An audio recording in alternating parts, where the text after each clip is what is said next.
Please work. Please, please, please. Please work. Ah. Ah. Ah.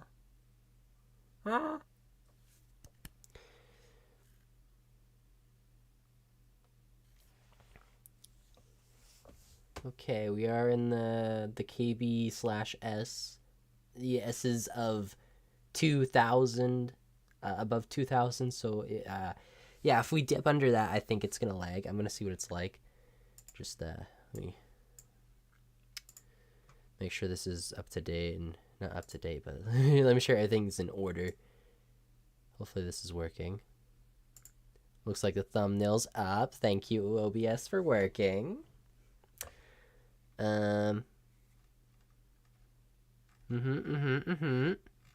Yes, yes, yes.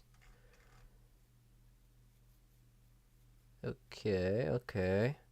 Let me share this. Sorry, my camera's gonna go down for a little while. I do have to I do have to go to my video on YouTube and share it through my phone. But we'll fill up on chat while I'm waiting. And I do have like that rewind feature too if you guys want to use it. Make sure this is up to date. Oh, that's great. The camera looks like it's actually not lagging anymore. Fuck yes. Alright. I will be with you guys in just a minute. Share, copy, link.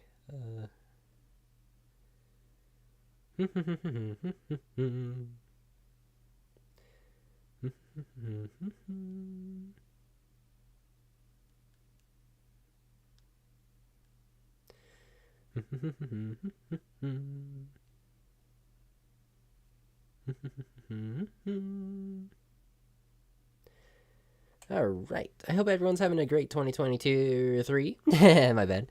2023. So far, I'm off to an alright start, I guess.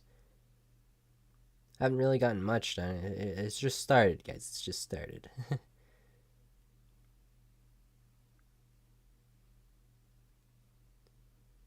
Self-promo. Let's go. Hell yeah, gamers.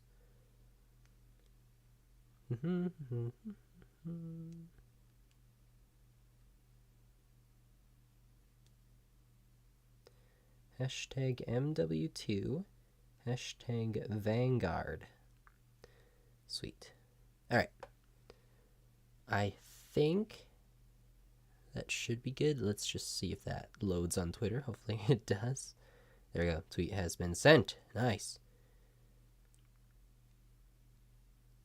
Paste.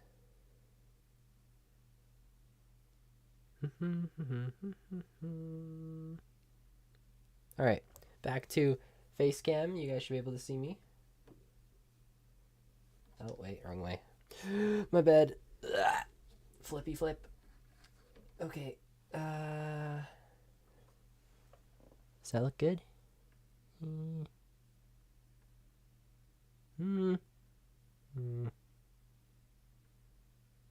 That looks decent. Am I right? Am I right? Yeah, I'm right. Where is chat? Where am I going to be able to see chat from? OBS did not load up chat? What? Huh? Okay, I might have to like do a little bit of a dual thingy with this camera. 1 second. Ugh, sorry.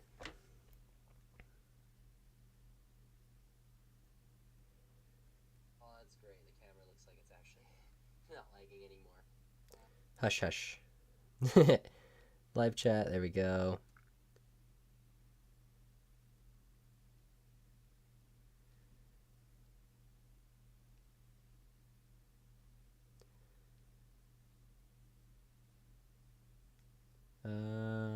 Split screen view, I guess.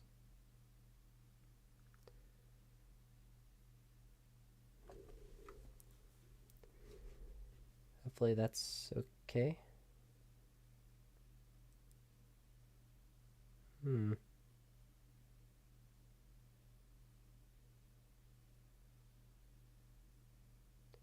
Don't think I need the video playing for, like, to actually see chat, right? I mean, like, hopefully that's okay.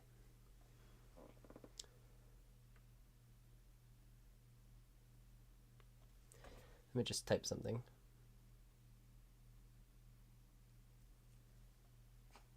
Okay, cool. Hello, hello, howdy, howdy, howdy. I guess this way I can actually see if the live stream is running well, which is nice. Got like 3 windows on my phone right now. My face, my chat, my live stream. Okay, so hello everyone. I will definitely have timestamps in this live stream once it's already up, but we are going to be looking at my channel in 2022 and maybe a little bit in 2021 because I do want to cover some of the Vanguard videos I made back then too. And we're just going to kind of see how my channel has evolved over time and just react to it, you know, old Mattsuki content. I will be in Discord too, so if anyone does want to come and join in and react with me, I'm not sure how that's going to work actually, but maybe I shouldn't. Yeah, we'll just exit Discord. Bye, Discord.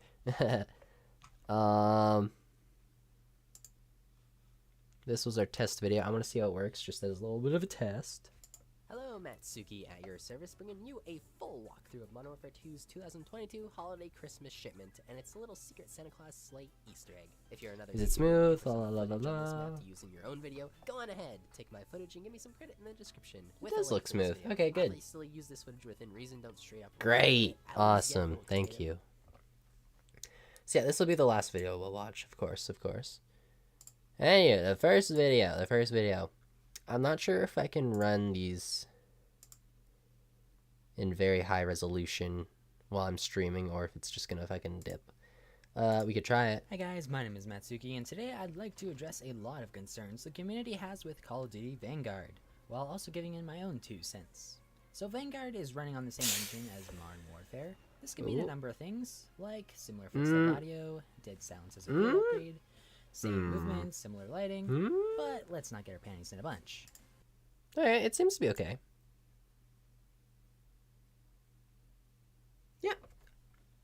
Hello, I'm not a Fortnite gamer. How you doing? If you want me to call you something else, just leave your name in chat. I'll try to remember it, but I'll keep referring to you as that until then. Reacting to yourself? Yes, we are reacting to myself today. Where are we? Okay, let's see here.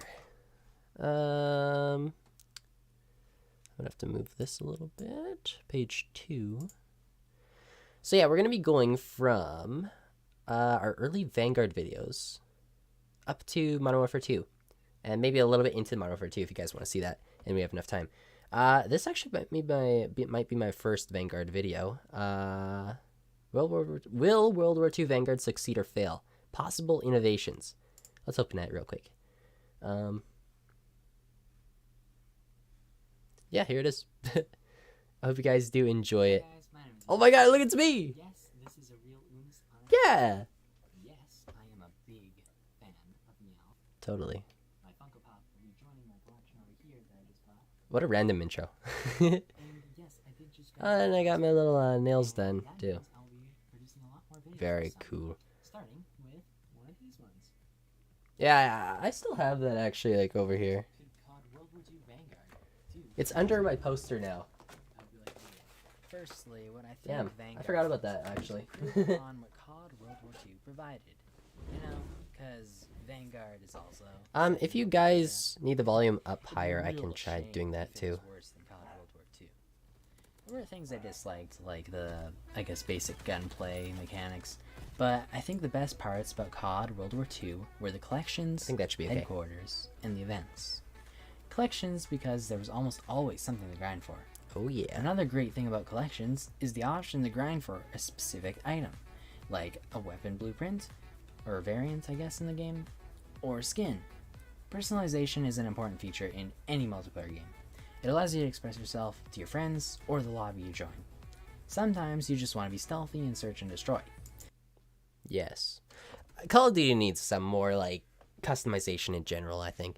Like, I had to like just free customization I'm talking about, like Ghost Recon Wildlands style, I had to go out of my way to not even just like going into a real place like in my area to find a code, but I had to go online to find someone in the US that had a code for a skin in Modern Warfare 2 just for me to acquire it. And it's so tedious too. Like, it's a nice looking brown ghillie suit in Modern Warfare 2, the 2022 Modern Warfare 2. And it's going to cost you between, I think, what was it? It's like, I think it was like $12 per bag of jerky, and each bag of jerky has a code on it. So, and it's like it's randomized. You can buy a max of 4 and you'll be guaranteed the skin at the 4th one. I actually got the skin on my second opening, even though I bought 4 codes, but I had to go out of my way on eBay just to buy 4 codes to get a skin I wanted. Like, how tedious is that to like have a skin for search and destroy, huh? Like, Jesus Christ, man. And there's no other skin in the game that's sort of like that you can just grind for. I think now, at least, they have a few more ghillie suits, but they're so expensive. They're like 2,400 COD points. That's more than 2 bags of beef jerky, guys. And those bags of beef jerky are actually giving you food, which I did not get because I got codes online. I didn't get the food. So, like, what the fuck? Hi, Lenny. How you doing? I think I can actually pause this video or stream. Or how do I do like full chat view?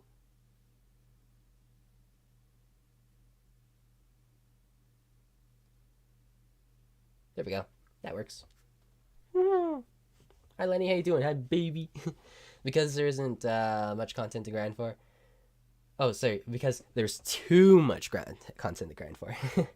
Ah, yes, thank you, game developers. There's way too much. I totally don't already have all of the skins in the game.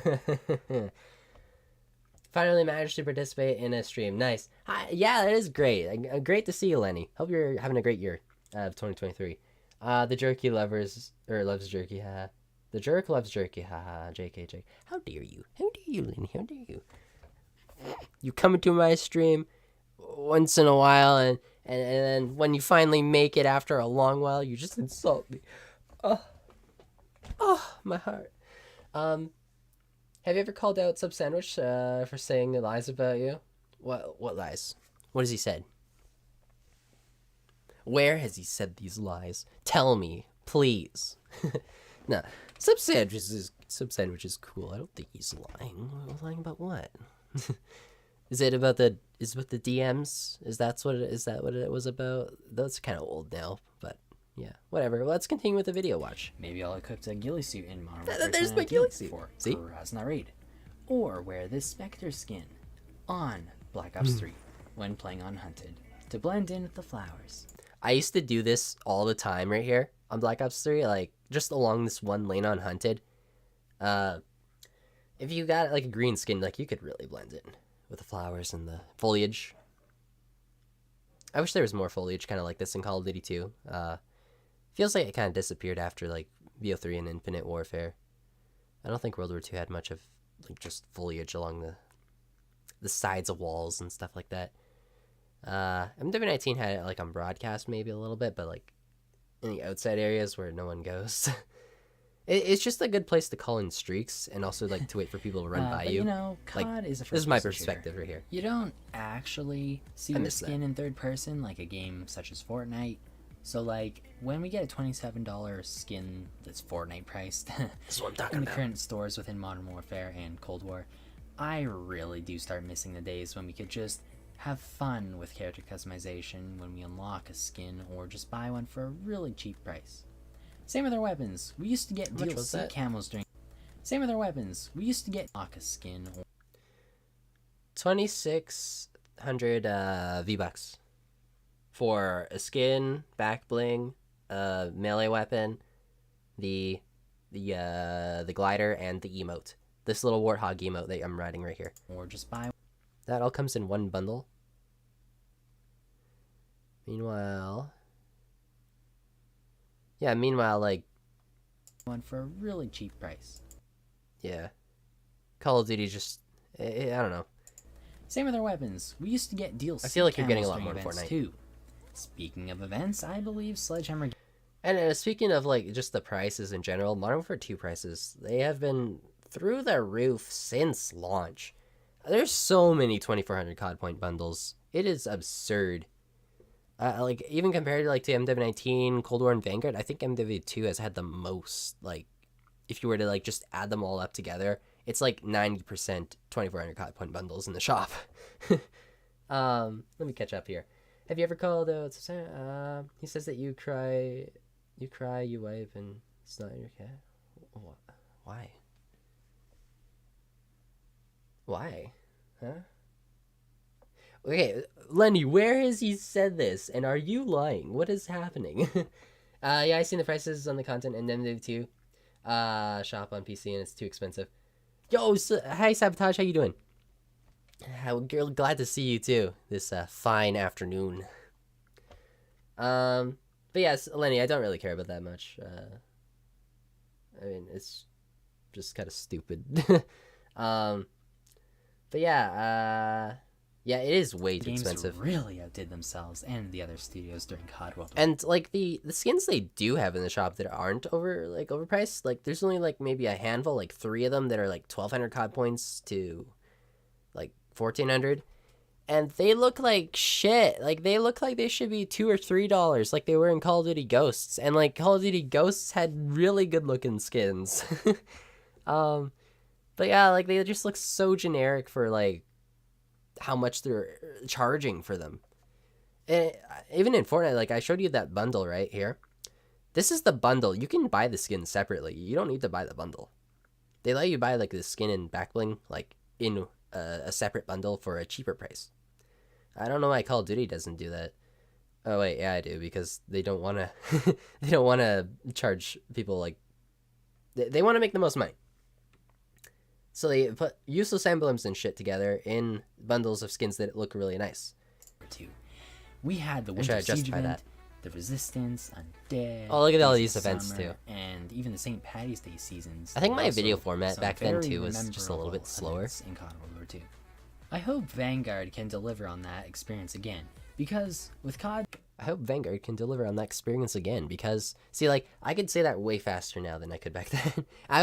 I was really getting used to reading scripts back then too. Profit system, we've been forced to which we will get into in future videos. Just to participate. Like my big Vanguard concerns. It is July 1st. There are some lines that are just so poorly delivered. Modern Warfare, we got this cool fireworks background in the lobby screen. I missed that background. That looks sick. In the store last year. Right now in Modern Warfare 2019 Warzone, we're stuck with this like Shadow the Hedgehog lava factory background. It's so out of place. In Canada today, we also got this pretty Canadian themes pack. Take off, eh? 1200 God points for. A lot of YouTubers don't even write their own scripts. I guess so. I don't. No. My alarm's going off. Sorry, it's Jack said the guy. But I guess like Boom doesn't write his own scripts. I'm not sure. Do you know if Ace does or if Prestige does? I feel like maybe they don't, but I'm not really sure. I know like a lot of YouTubers I follow do write their own scripts. Like I think what was his name? I think it was like Chopper. He does like long format Call of Duty videos. I've been watching him lately for like the past couple months, and I really like his videos. And I feel like if you're more of a COD commentary channel, then yeah, you're not gonna do as much script writing. But if you're like a long format review type channel, then like Actman 2, like you're gonna do more scripts, and that's kind of how it goes. It's just like it keeps the. If you're script writing, you're gonna be able to not repeat yourself as much. You're gonna be able to organize all your thoughts a lot easier. That's what I wanted to say. Yeah. I did, and rants too are good for like non-scripts. I did a rant recently on shipments. I guess that was a month ago now, but that one, no script involved. I was pretty happy about that one because I haven't been able to do a non-script video in, well, ever. I have done a non-script video, and people literally called me out on it, and it was like, they were like, yo, you could probably do better if you did scripts. And I was like, shit, I was just trying to see if I could do it without a script. I guess not. Oh well, I guess back to the drawing board. Oh well. I'm dying for new maps. Me too, man. It has been a slog going through Modern Warfare 2 Season 1. Do you guys know if shipments, like the holiday shipment map, is still available? Because I know Fortnite's Winterfest event just went away. I have a video kind of coming out around that sort of topic too. The events, the Christmas event for both games. Time for new maps. Yep, there's a huge drought of content for MW2 right now. Even the community feels like a little bit dead too, like around MW2. It's very odd, honestly. I feel like people should be a little bit more, like, just toxic, considering what happened to Vanguard. Like, it's very weird. I feel like a lot of it has to do just with like Infinity Ward and Call of Duty not really giving us anything, not giving us hot takes or just some spicy sort of stuff we can, like, as a community sink our teeth into. It's all very calm and like, hey guys, we added holiday shipment, we added a new game mode. It's like, okay, sure, more boring content, huh? More recycled stuff, huh? I wish people got on to like the more recycled stuff too. Like, not a lot of YouTubers are talking about the recycled content that we're getting, and that's very disappointing. I wish more people were vocal about that and were angry about it too. A lot of people I've seen, like, just interacted with on Twitter are always like just this brain dead bunch that are like, if the map plays well, it's good for me. Instead of being like, well, we pay for a new product, so maybe we should actually get a new product that is on par with our old Call of Duties that we love. Instead of like recycling it, I get that like old content works, like Raid from BO2, perfect map, love it. But then you get Raid and Black Ops Cold War and it looks the exact same as it, and I'm like, maybe it should have been a little bit more 1980s themed. And people are like, nah, stop complaining, man, stop complaining, it doesn't matter, it's a good map, it plays well, that's all that matters, gameplay. Ha ha ha ha, gameplay.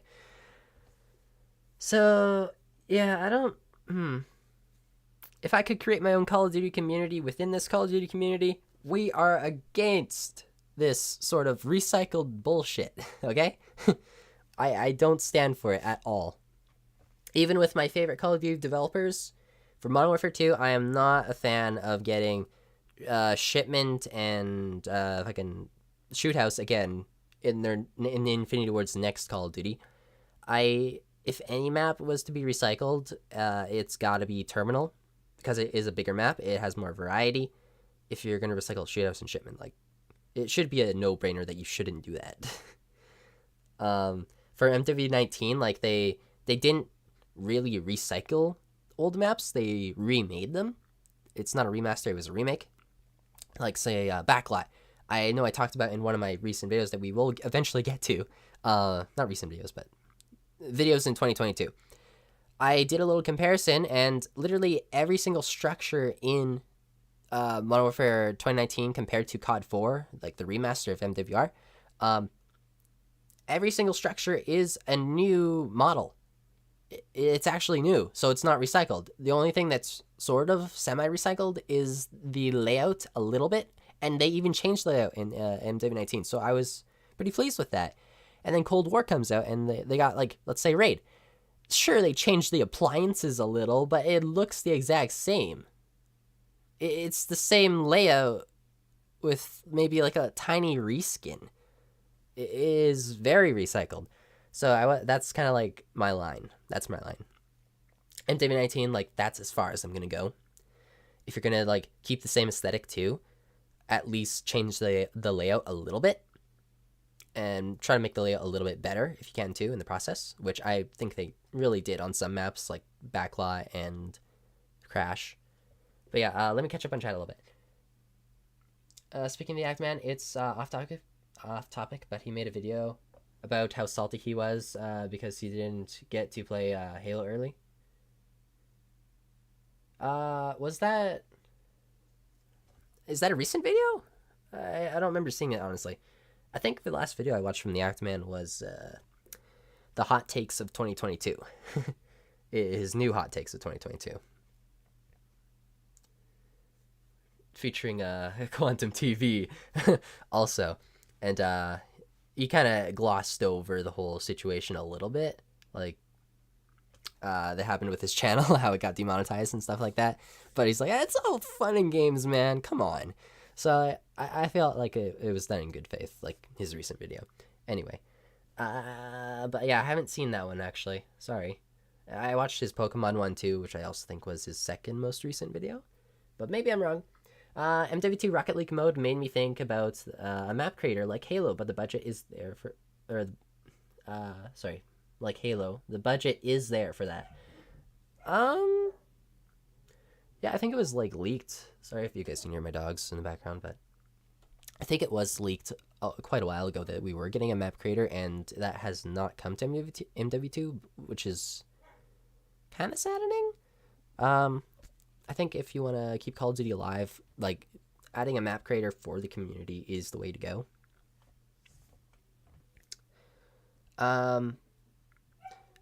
I don't know. I didn't really think of map creators when I played that mode. I also thought that mode was very out of touch with the COD community. Like, what COD player is playing COD for Rocket League?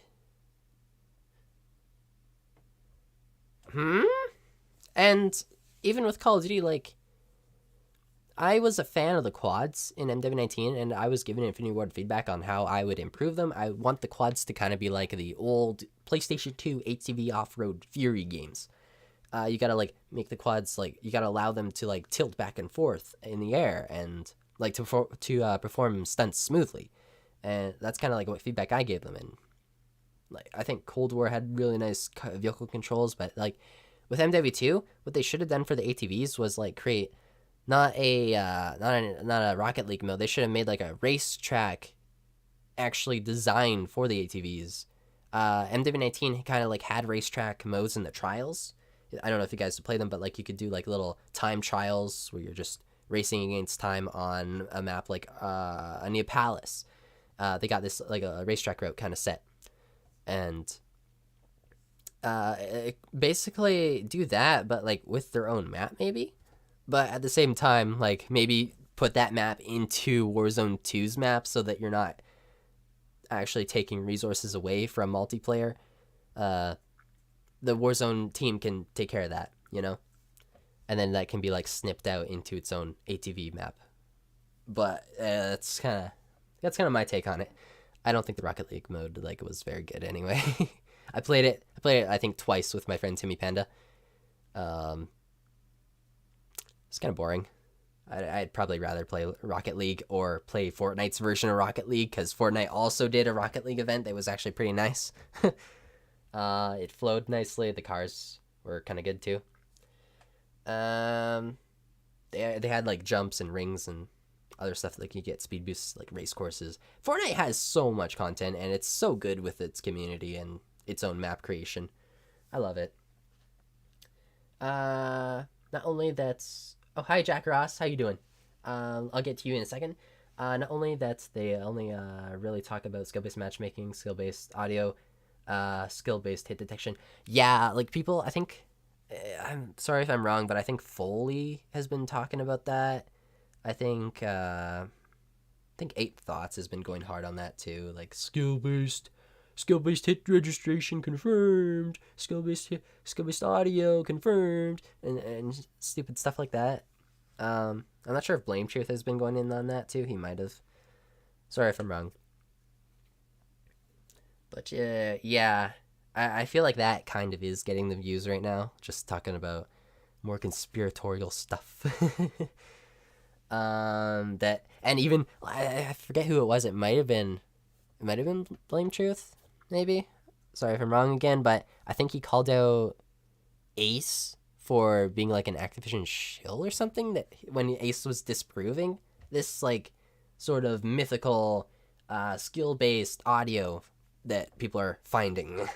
Finding. Anywho, are you looking forward to Warzone Mobile, and what are your opinions on that? Personally, I cannot play Warzone Mobile because my phone is full on storage. I am an artist, and honestly, a lot of thumbnails and just drawings take up a lot of storage on my phone, so I unfortunately cannot get into that. I did play Warzone Mobile when it like first came out. I actually played it, I think, early because it was early on my device. I don't think it was called Warzone Mobile, but it was Call of Duty Mobile's version of the Battle Royale. It had its own map. It wasn't Verdansk or anything. They had like special abilities in it, I remember. It was kind of fun. It was kind of fun. There wasn't skill-based matchmaking, at least to my knowledge. Which maybe that's what made it fun, but... Sorry, I am a little sick. I've been sick since the 27th of December, so... At least I'm feeling better today. Footsteps do disappear, though, I swear.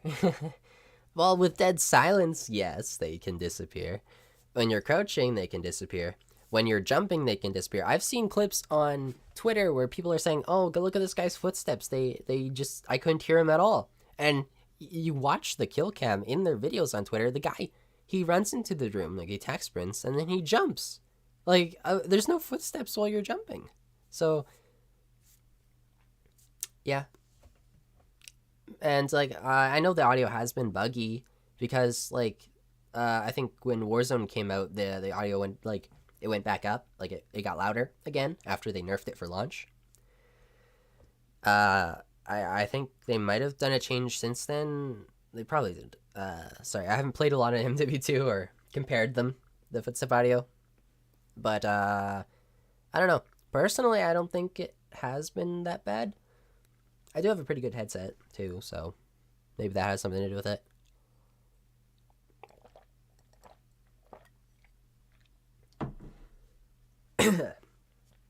But whatever it is, it's like not recreatable. At least according to Ace.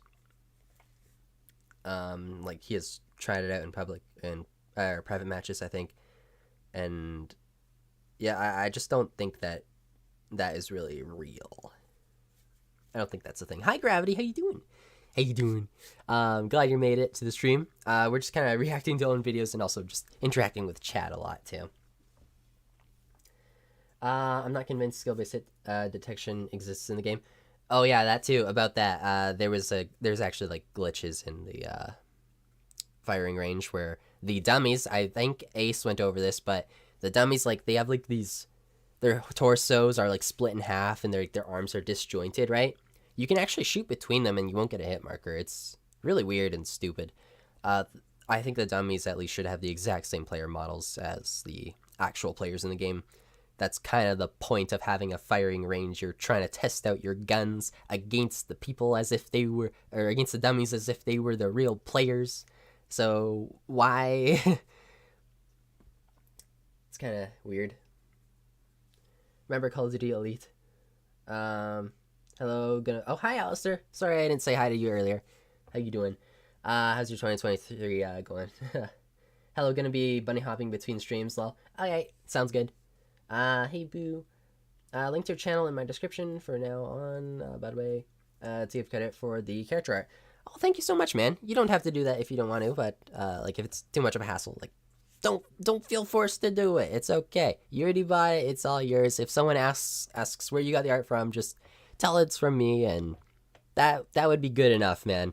Thank you so much, though, for being that thoughtful. My throat is getting dry from talking so much. I haven't talked this much in a while. I think my last stream was, like, FNAF, like, the night before Christmas.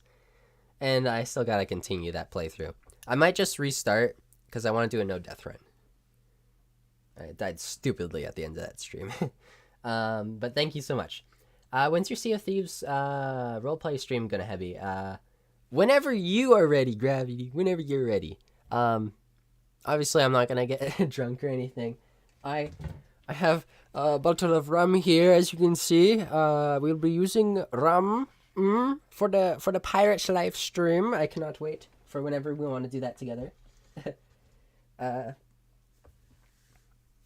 But yeah, whenever you're ready, Gravity, I'll probably try to do it whenever you're streaming, or maybe a different day. I'm not really sure. I feel like a solo stream on a game like that would be kind of hard for me, at least, to do. I don't know. If you're down for like a dual stream, just let me know. But that's what I would be down for, honestly. And I do want to play some, not DMZ. Is it called Building 21 or Raid? I want to do raids with you. Maybe sometime soon. Like, I've been free all week. It's just I've been a little bit sick. So like I think like even this weekend would work for me if you want to do a raid then. But yeah, I'm sorry. It's just been unfortunate as of late. I hope you enjoyed the stream as much as I did, bro. I hope you enjoyed that stream as much as I did, bro. I had so much fun, man. I did. I loved it. I was just sinking it in, man. Man. Dude, I feel like that'd be a really fun sort of game to like role play in, like just pretending to be a pirate, you know. Arr, matey. But yeah, I think we should continue. I'm always down to do a dual stream. I'll keep your channel pinned in the comments of the stream too. Thank you. Yeah, dude, if I do a dual stream with you, I'll pin you in the comments just so everyone can see everyone's perspective on it, you know? But yeah, let's continue. We are still on our first video. We got a lot to go through. A hockey mask charm and a vehicle horn. Yeah, you got a decent amount of content, but... And just so you know, this video we're watching right now is called Will World War II Vanguard Succeed or Fail? Possible innovations, Call of Duty Vanguard suggestions plus rant. What a title. Imagine buying a new pack every time a new event arrives.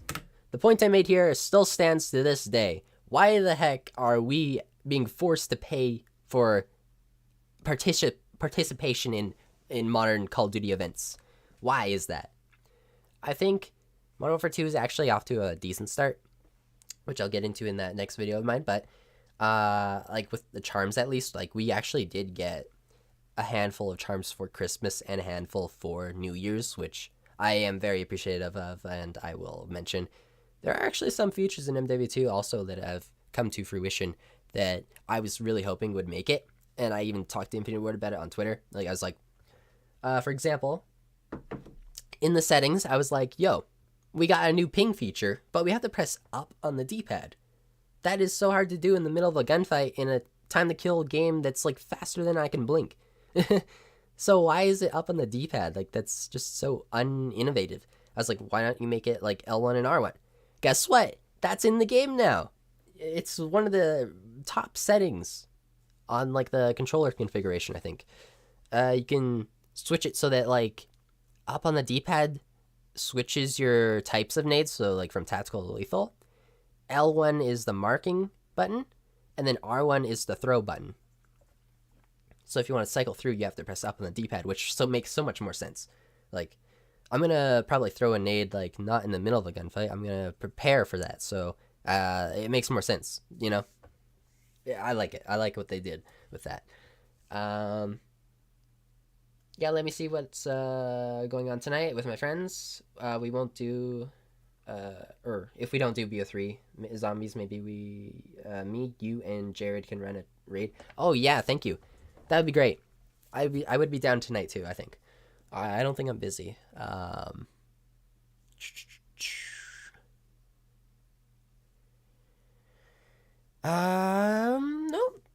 I don't think I am busy tonight, so that would actually work out great. Thank you. Thank you very much. A couple days later was the Independence Day pack. Oh, yeah, and this is just, like, in the video right now. This is just going on about, like, the events. We had the Canada Day and Independence Day, like, back-to-back, and they charge you this much for each. For another 1,200 COD points. And then you got the Freedom Tracer pack for another 1,600 COD points. That's already 4,000 COD points. And it looks like this year we got another Tracer pack called Fireworks. It's 2,400 COD points. So yeah, as you can see, it's just it's just a lot of money if you guys want to participate in these events. And there's some cool things like this sparkler gesture, and also the tracer weapons. Red, white, and blue tracers. Those red, white, and blue tracers were pretty nice. If I were in charge of Call of Duty events, I think for tracers, they would only be in the game during events. I would not have them in bundles. I would, like, just to make the events more special for Christmas. Like, you know how Holiday Shipment actually, like, had those, like, tracers? They were, like, Christmas sparkles or confetti or whatever in MW2. I would have that on every single map during the Christmas event. And also the menus in MW2 would be Christmas themed. Like, what the fuck? They didn't even do that. That's so weird. Look at those hairy legs. Yeah, so you want to participate? Well, it's going to be a small price of 4,000 plus 2,400 COD points, which comes to a mere total of 6,400 COD points. Back in COD Ghosts, I could buy a special pack Look at at that. the cost of $400 $3 for points main villains, for 3 dude. heads and 4 outfits. And Canadian. This is It's my favorite Canadian. skin It's not in history, by the USD. way. If you guys don't know, Canadian is like in just like number values, it is a higher number. Like, but if you, it is still the equivalent to whatever USD number is. Like, $2 USD would be like $3 Canadian, something like that. But yeah, most of these skins and camos in the game were $3 Canadian. Some special packs had a really popular $3 skin like camos, Price, sick and that going was all $5.50 guns, Canadian. guys. Same with the bundles with 3 characters in one pack. Those were also $5.50, which is such a better deal than what we have now. But yeah, I could go on about this store content. I think I need to rant about the modern weapon variants again, like the blueprints that they're selling in the shop. When they first introduced Modern Warfare 2, they were saying how they got this new weapon vault system, and that literally has not been utilized since the fucking Vault edition of Modern Warfare 2. Like, what the fuck? You create a new system like this, and you don't even, like, give it to anything else in the shop? When the bundles in the shop are 2,400 COD points? What? Like, my NV4? That Infinite Warfare pack in Modern Warfare 2? That gun should be guaranteed to look the same no matter what fucking attachments I put on it. That is some horse shit, dude. But I'd rather cover it in its own video because, yeah, there's just so much. But yeah, dude, events also changed the headquarters, giving it a whole new delightful vibe, which I just loved. Oh, When I yeah. think about COD World War II, the first thing that comes World to War II mind had great is events. the HQ. Yeah, when the game launched, forcing players into the HQ was aggravating due to the long loading screens, but also because people just wanted to play the game. But Yeah, like forcible fine HQ was wine, kinda most shitty. games improve over time. World War II definitely did, and the HQ became a fun place for me and my friends to visit. I was hanging out with my Decently often. IRL friends. in Sometimes this. the theme changed, gameplay. and sometimes the 1v1 arena changed. It was fun and exciting to see what was different. But for Vanguard, I Sniping really Feet hope to see an Sam, improved Obi-Wan HQ that acts more like a Austin, VR chat server. Timmy Panda with Nick. proximity chat. Oh, yeah. I'd also appreciate it if we got a toggle for third and first person view in the HQ. The That'd also be parkour nice. was fun and all, but doing it in first person probably would have been easier and more engaging. I'm not saying to take out. I'm not sure if this was added later or not, but they like after this video, but they did add a when was this? They had to have. They added a first-person version of the HQ as a DLC map that you got for free, and I think it was available on like Free for All or something like that. And it was literally first-person HQ. So like, and I think I did confirm with myself that it was easier to do the parkour in first person. Oh, the third person. I think third person is excellent for looking at your character and taking in the scenery. Now that that's out of the way, I have a few concerns, and The Chad astronaut. Yeah. The Chad astronaut of Call of Duty Ghosts. That was fun. It was fun. Ghosts also had special clan armor. That was like those really colorful armor pads, right? Honestly, me personally, not a fan of them. Too bright for me in my opinion. I think CDL armor and like even MW2 is just not for me. I think it should be darker, not as vibrant. just decrease the saturation, and I'd be fine with that, honestly. Also some fixes for those concerns. Who would I be if I just complained without some suggestions? Yeah, this is what Gravity pointed out that I was really good at. Who would I be if I just complained without giving suggestions? I'd just be another channel, another generic channel. But yeah, right? One big concern I have is multiplayer innovation. The I noticed huge the video quality downside went to down the a World little War bit. II era is that you are limited to that time period. World War II is a real event. It's on autoplay. It is so grounded I'll in leave it on reality auto. with historical accuracy. A COD like Ghosts, BO3, and a W aren't. Ghosts is apocalyptic. BO3 is too, but also cybernetic. This was me going over the just how to make a world immersive. You don't need this is why this is is this ahead of its time? I think this might have been. I talked about immersion in Call of Duty a couple videos after this, I think. And it's you don't need a realistic atmosphere to have an immersive game. Infinite Warfare feels immersive, and it's futuristic as heck. It's got fake stuff like black hole projectors, but it's sci-fi. That's what makes it immersive. IW is kind of a far future sci-fi experience. Yeah. But Vanguard is apparently going for the eastern front of World War II. Oh, not a no. steampunk alternate reality. I didn't know what of happened World with War II. Vanguard yet. If they did go for that, oh man, they could do so many crazy things and get away with it, while still keeping it brutal and immersive, and also new to the COD franchise. So my first specific concern is with score streaks. How are Sledgehammer Games going to even make new streaks when most of the ones that I can think of in World War II were already used in COD World War II? You can't do drones, you can't do sentry turrets, and you can't even have armed helicopters. I don't even think soldiers wore body armor back then. Well, actually, the Vanguard decided to bring back body armor, so oh well. So you can't even have anything like a Juggernaut suit. It's a really limiting time period. So what are my And they had the ideas? Juggernaut suit too. It's I just think flame dogs knot. should return.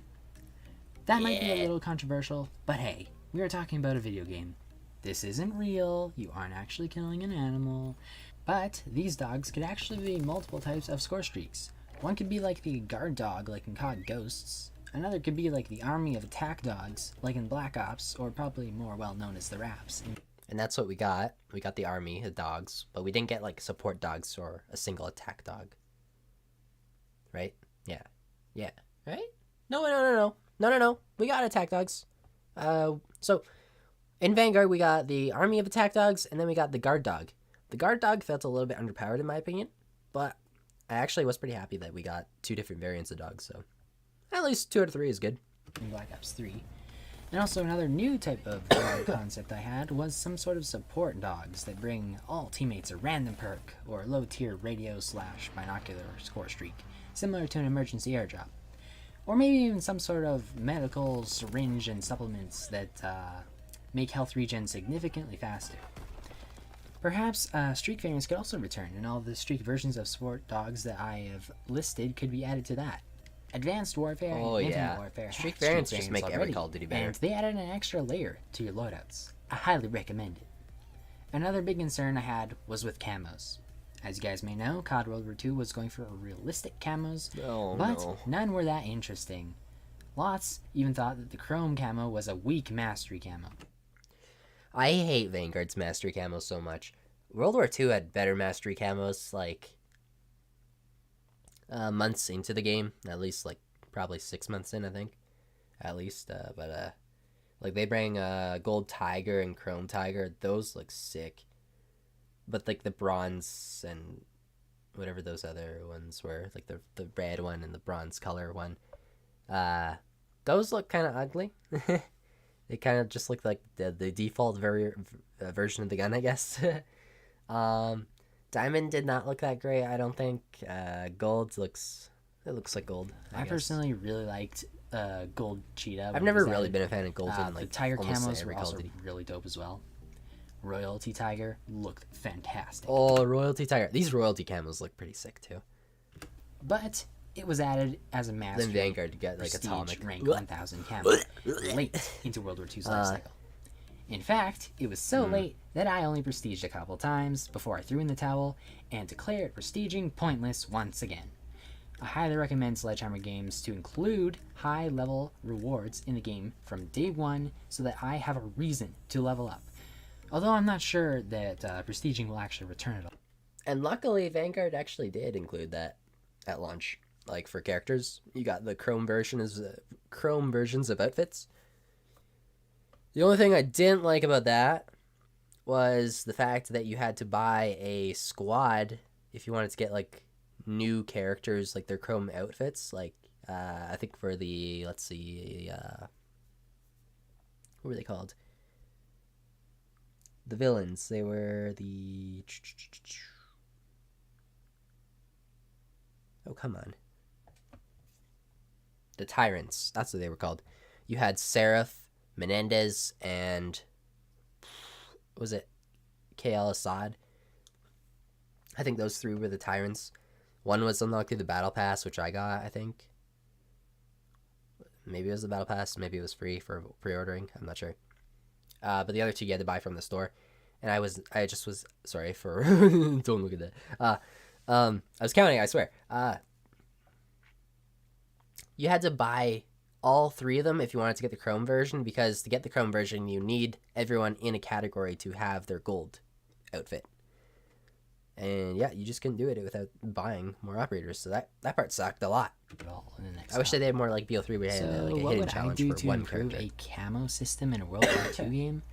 Well, I'd probably keep the tiger camos. I'd probably add wood stain camos. I think that would be really cool as well. Advanced Warfare was pretty grounded before they added clown skins. Yeah, that's true. Advanced Warfare also had some skins that were introduced because of, I believe, a Make-A-Wish kid. I did my history, okay? So I think it was the gingerbread skin that was introduced because of the Make-A-Wish kid. There was a kid that really wanted a gingerbread man in Call of Duty and to play as him, and that was his wish, and they actually went through with it. So yeah, that's why that's in there. I think they could have gone about it a different way than like literally bringing gingerbread man armor into the game.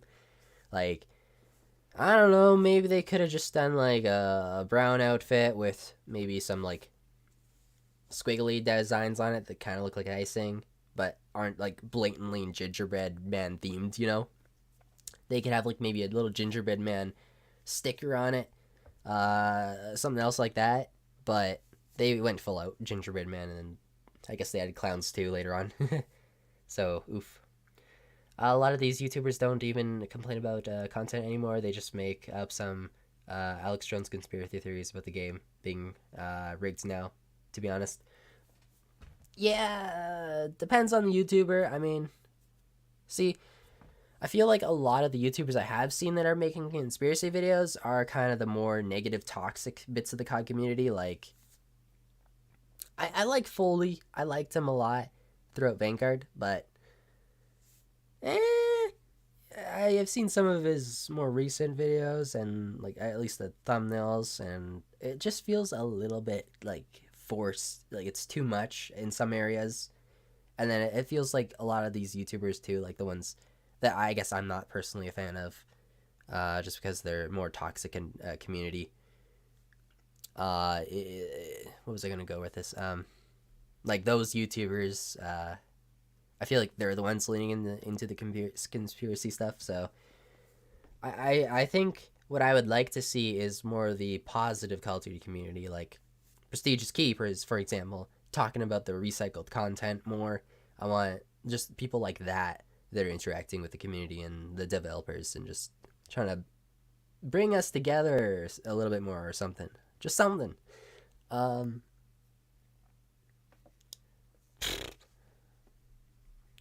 trying to do my part at least. Like, I made my shipment video. I made my rant on shipment.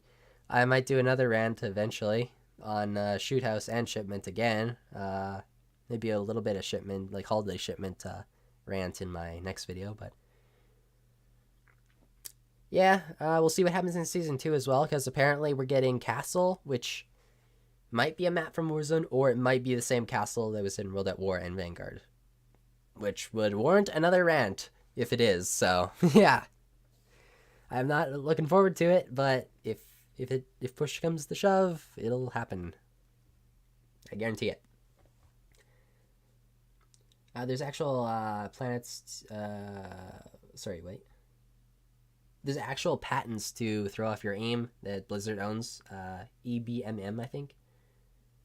Yeah, but the thing is, like, just because there's patents doesn't mean they're in play. I think the patents are just to, like, copyright it so that other people can't do it.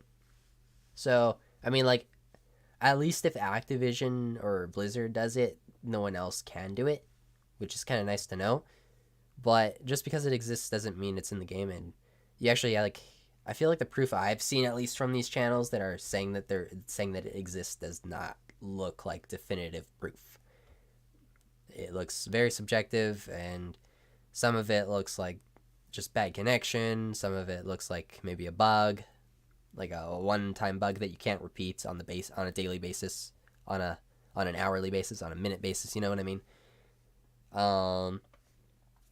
It feels like more like, even with my own gameplay, it just feels like I am bad if I miss shots, if I do something like that. Like, I don't know. It doesn't really feel like I am being, like, pulled off of targets or anything like that. I have never really felt that in Call of Duty, unless we count Modern Warfare 2019. Like, I think it was my controller that was causing the issue, but, like, sometimes my aim would just go all of a sudden, like, like, it just shot straight up.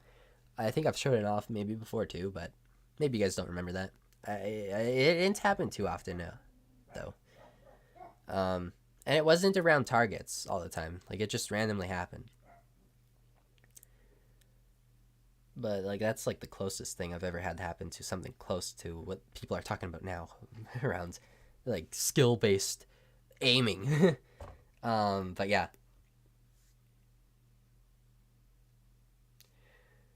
But I'm keeping skeptical about that patent. Yep. Is to keep everyone at a 1KD like Valorant. I feel like skill-based matchmaking is what's trying to keep everyone at a 1KD. Not some other system like EBMM. Skill-based matchmaking, like, yeah. If people are truly your skill level, then you're always going to be at a 1KD, but I'm not a 1KD. I'm at, like, a 1.3 in MW2, so I'm improving. Even in MW19, like, I only went down KD in MW19 when I went for camos. I did not go down over time. I've actually been going up in MW19 over time. I started off in MW19 at, like, a 1.4, I think, and then I went down to a 1.08 after I was done, like, Damascus. Like, fuck those launchers and Riot Shield. Like, yeah, those were horrible.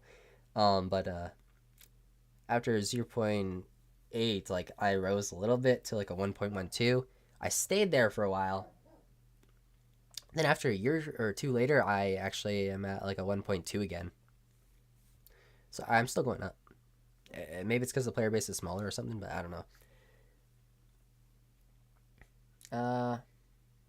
Why is it serious is one of them. Oh, okay. I don't think I've heard of that guy.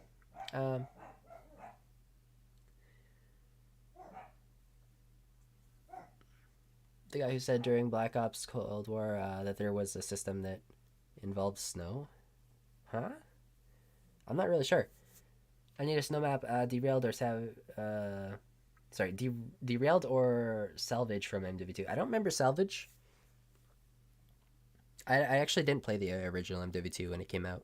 I played it, like, years down the line. It was, like, one of the last retro Call of Duties I played. EOMM, not EBMM. Oh, okay, gotcha. Is that called, like, ELO-based matchmaking or something like that? I don't know. I'm pretty sure TheXclusiveAce and Drifter talked about that sort of stuff during MW19 in, like, a kind of collaborative set of videos. But let's continue. Keep, like, the World War II custom paint job creator. But also something new that I thought would be really cool is adding some sort of like environmental effect onto your weapon. So like if you roll around in the grass, you're gonna get like wet grass blades stuck to your weapon, or just some dewdrops. I thought that'd be sweet. I would have liked that. Like if Vanguard, like just any Call of Duty in the future, like if they want to improve like just the general like immersion, if you want to add like dewdrops on the weapon when it's raining or it's wet out. I think people are arriving at my house right now. I'm sorry. Doggies are barking. What was I saying? Oh yeah, and grass, like if you got like wet grass blades just stuck to your gun. See, I was thinking about this stuff as I was like thinking about my World War II experience, like that one trench map, like it was kind of wet outside. It'd be kind of cool if you got muddy or just dewdrops and grass blades on your gun. That was my thinking behind it. Trying to get into COD community to finally wake up. Or trying to get the COD community to finally wake up. Honestly, I said wake up in my... Wake up, guys! I told people to wake up in my shipment rant video. I was like, yo, I think people need to wake up and see that this is not really very good for Call of Duty. Another concern I have was with the maps. I think graphically, World War II's maps actually looks pretty good, and I had little to no graphical issues whenever I loaded up a map, but with Black Ops Cold War, BO4, and BO3, it seems that they're the only CODs they have. This looks so horrible. Okay, I'll be back in 1 minute, guys. 1 second.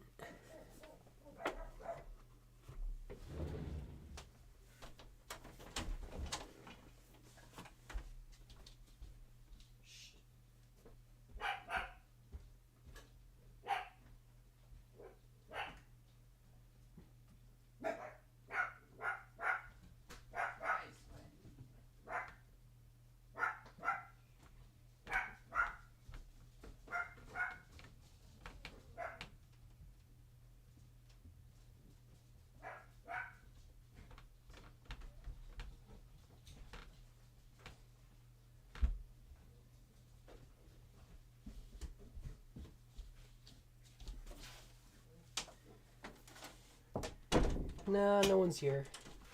They're just getting a little bit jumpy because probably they hear me talking or my chair's rolling. We also have a little puppy upstairs. Pretty yappy. But yeah. I just give him a little bit of pets. In Black, Back 4 Blood, when you shoot zombies, your gun gets covered in blood. Yeah, that's pretty nice too. I think Infinite Warfare actually had a camo kind of similar to that too. It's like a jam camo. If you get kills, it like gets blood on it. Have trouble loading in maps. It's kind of a generic thing as of now. But what I think I'm worried about with Vanguard maps is the simplicity level. COD World War II was an overcorrection when it came to bringing COD back to its roots. Sledgehammer Games oversimplified its 6v6 maps. And please do tell me if the video is too quiet in the background. Luckily, I think they made good DLC maps for 6v6. I don't think they were on the basic biatch level of 3-lane map design like London Docks and Ardennes Forest. Better yet, I think the studio's creativity really shined in the war mode. And War's maps created various scenarios, like building a bridge, rescuing prisoners, The Cold War just looks so basic compared to W games. Yeah, when the beta came out for Cold War, I thought it also looked kind of... it lacked a little bit of modern COD graphics, I guess. Barricade behind. Guys, quiet! Like, no one was here. I don't know why they're still barking. Enemy lines. Viva la resistance! Viva la resistance! And planting a bomb on ammo supplies. I'll never forget planting that. a bomb on our ammo But supplies yeah, meme. if we were to get more funny. parkour areas, like in Modern Warfare 2019 on their maps, less 3-lane maps, and maybe even buildable / destructible environments, I could really see myself praising World War II Vanguard. I love to problem solve. Other miscellaneous things that I want in another COD include a custom So instead of like having stuff like interactable environments where you can like explode a tree and it falls down, creating a new lane, stuff like that. They had destructible environments where you could just destroy little chips and pieces of walls and doors. I liked it for doors, but I think with the walls it got very messy. Also, this is really fun custom emblem creator. Emblem creator. I think World War II's emblem creator was my personal favorite. I spent loads of hours crafting. Mattsuki looked pretty nice. Next is an emblem charm. I want it's emblem another charms really to return so underappreciated badly. feature. I think goes Very on underrated this. feature. I'd also like sliding to return. I personally hate dolphin diving. Sorry if you're a fan of it. I just find it useless and it doesn't flow well or allow for a skill gap in my opinion. So I am happy that Modern Warfare 2 has both dolphin diving and sliding. I'm happy that Vanguard actually had sliding. I should be talking about Vanguard, but Vanguard sliding felt really good, I think. I think MWII's sliding and diving sliding and diving could have been improved a little bit. And they could still improve it, but I think they need to be a little bit more fluid with the gameplay, like maybe let us shoot like hip fire while sliding or something. I also think create a class needs to be way less limiting. COD needs grappling like Rainbow Six Siege. Rainbow Six Vegas. I don't think I've played Rainbow Six Vegas. I like the current grappling, at least in the current grappling in Warzone 2 and DMZ. They kind of took my advice, like where you have your gun out while you're going up. So that's good. Give us a pick 14 with our primaries and secondaries and equipment. Then maybe a pick 4 for our perks. And give us 3 categories to choose from. Lastly, I think Sledgehammer Games needs to add a longer range aim assist. I think it felt very weak in World War II for some reason. Yeah, that was one thing I didn't like about World War II. Today's video. If you guys did enjoy, the aim assist was just very close range only. If you have any more suggestions, please leave them. If you have any more suggestions, please leave them in the comments below. I'd love to read I was them. recording I'd this love late to at night, see I think. Peace out, homies. I'm finally done recording. It's 3 a.m. 3 a.m. I just want to boys. say Happy Independence Day to all you Americans out there. Alright, next video. Boom.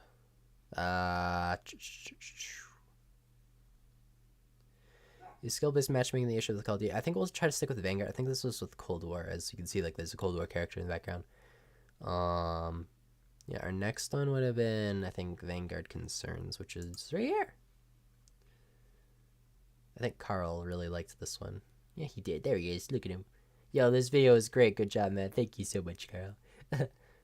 I want the amplified perk if footsteps are made quiet by default and put it into the perk 2 category so campers can also use ghost or restock.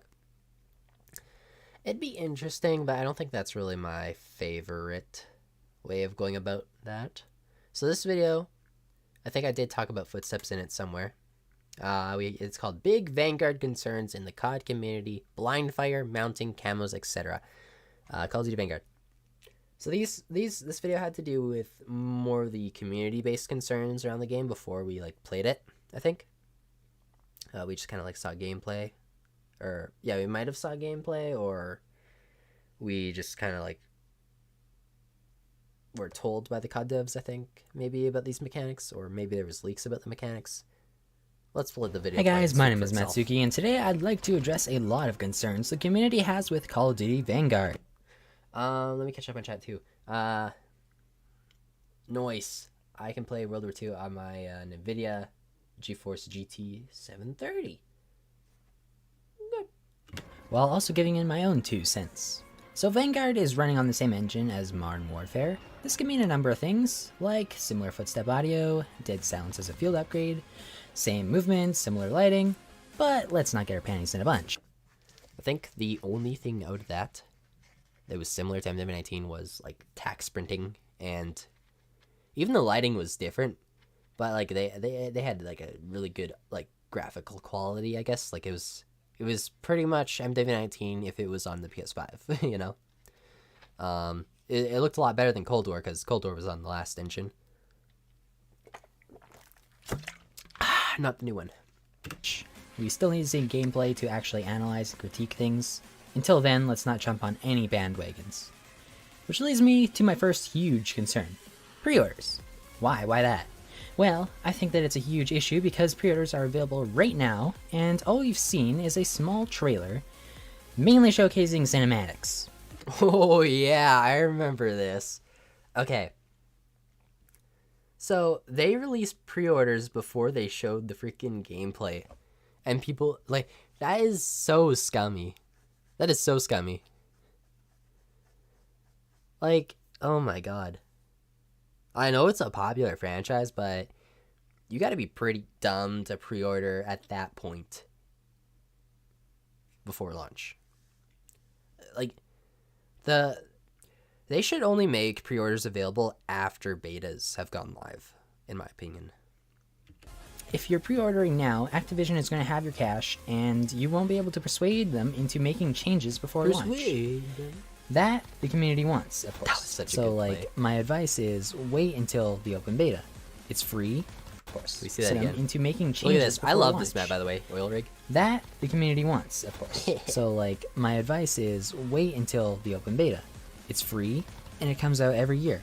COD YouTubers also usually give away free beta codes to thousands of people, so look out for that too. But yeah, what concerns Mattsuki? They do. I think it was Chaos X Silencer. He used to do a lot of Call of Duty videos, but now he does like top 10s and stuff like that. I was like literally number one getting a beta code for, I think it was COD World War II from him. And like, again, like, creators do give out a lot of beta codes, so you don't have to pre-order just to play. But if you're a COD YouTuber like me, I usually pre-order to play the beta, just because I will play the next Call of Duty. What should we hold back pre-ordering for? I'm glad you asked. Also, that was, as you can see, this is an old video. I read the script very weirdly. I was also on different hardware. I was only recording through the PS4. I did not use Audacity for my audio, so I couldn't do retakes. On the PS4 version at Share Factory, you only have a set limit of snippets you can make in the audio, so I was trying to do like a minute at a time or whatever for recording without messing up. That was so stressful. That was fucked up. I don't want to go back to that ever again. I recommend using Audacity, A-U-D, Acity, on PC. Just to edit your audio there. Highly recommend it over using Share Factory. Share Factory is dog poo. Perhaps loud footsteps may change your mind. I and many others agree that Modern Warfare's footsteps were just a little on the loud side. Like, you can actually hear people through walls, ceilings, and even buildings at sometimes. I think I should put an example here, but I'm pretty sure like you can hear people through buildings on Arklov Peak or something like that. Like one of those little stone huts, you can hear someone on the opposite side of it, which is just kind of questionable. It's like, it's a solid building, it's solid structure. Why am I hearing someone on the opposite side of it? But, oh well. There was actually a poll on Twitter by the Chaos X Silencer was kind of boring. I think... No. That's a different guy. So yeah, I think I got my code from Chaos. I'm thinking about a different guy though. I don't think Chaos did like those character in-depth videos. Maybe it was him, maybe it wasn't. No. Chaos his channel theme is like black and white. This guy I'm thinking about did the character reviews. I think his channel was like black and red. I don't know. Whatever. Modern Warzone account Doesn't matter. asking, do you want dead silence in Call of Duty Vanguard? Wait. By the Modern Warzone times. This is important, but let's get on chat for a second here. MW19 looks ageless. 2045, this game will still look like it. Was released in the same year. Yeah. MW19, it has aged. You can see it's different graphical, what's the word, fidelity? In comparison with MW2. Like, MW2 looks a lot better. I haven't compared, like, MW2 on the PS4 compared to PS5, like, just in my free time, just to see what the graphical difference was. And PS5, like, the version of it, it just looks so much better. So, I really wish we got MW19 on the PS5, like, just a version for it. Because, like, it can look better than it does now, and I wish it did. I wish it did. But yeah, MWII looks gorgeous on last gen still. There was actually a poll on Twitter by the Modern Warzone account asking, do you want dead silence in Call of Duty Vanguard? I ended up voting no, for a very good reason. You see, if footsteps are the same as Modern Warfare's, and they add a dead silence perk, it will become meta. People will need to use it if they want to just have a fair gunfight. And if they add another perk just for like countering dead silence, so like you can hear footsteps louder, it'll just become another issue like stopping power and Juggernaut from COD 4/MWR. So that's my main argument against, like, sort of this right here. Like, the Amplify perk counter for dead silence. I feel like if you are to do that... Sorry for picking on Green Patriot here, but... He left the reply! In the public domain. I don't know, like, TheXclusiveAce has also said something like this, too. Like, that's what his ideal thing is too, I think. But like it will create another situation where it's like either run stopping power or Juggernaut from COD 4 MWR, or else you're at a disadvantage. It's just going to create another sort of situation like that, and I am happy that we have never like really gone back to that sort of perk style with Juggernaut and stopping power rounds.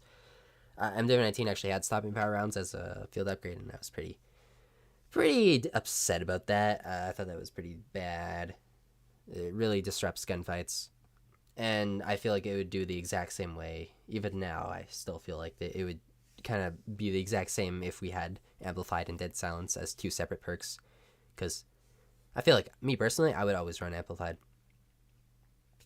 because Amplified counters Dead Silence, so it's like, how would it work in MW19? Like, dead silence, you're just going to be silent, and then default footsteps are going to be really loud?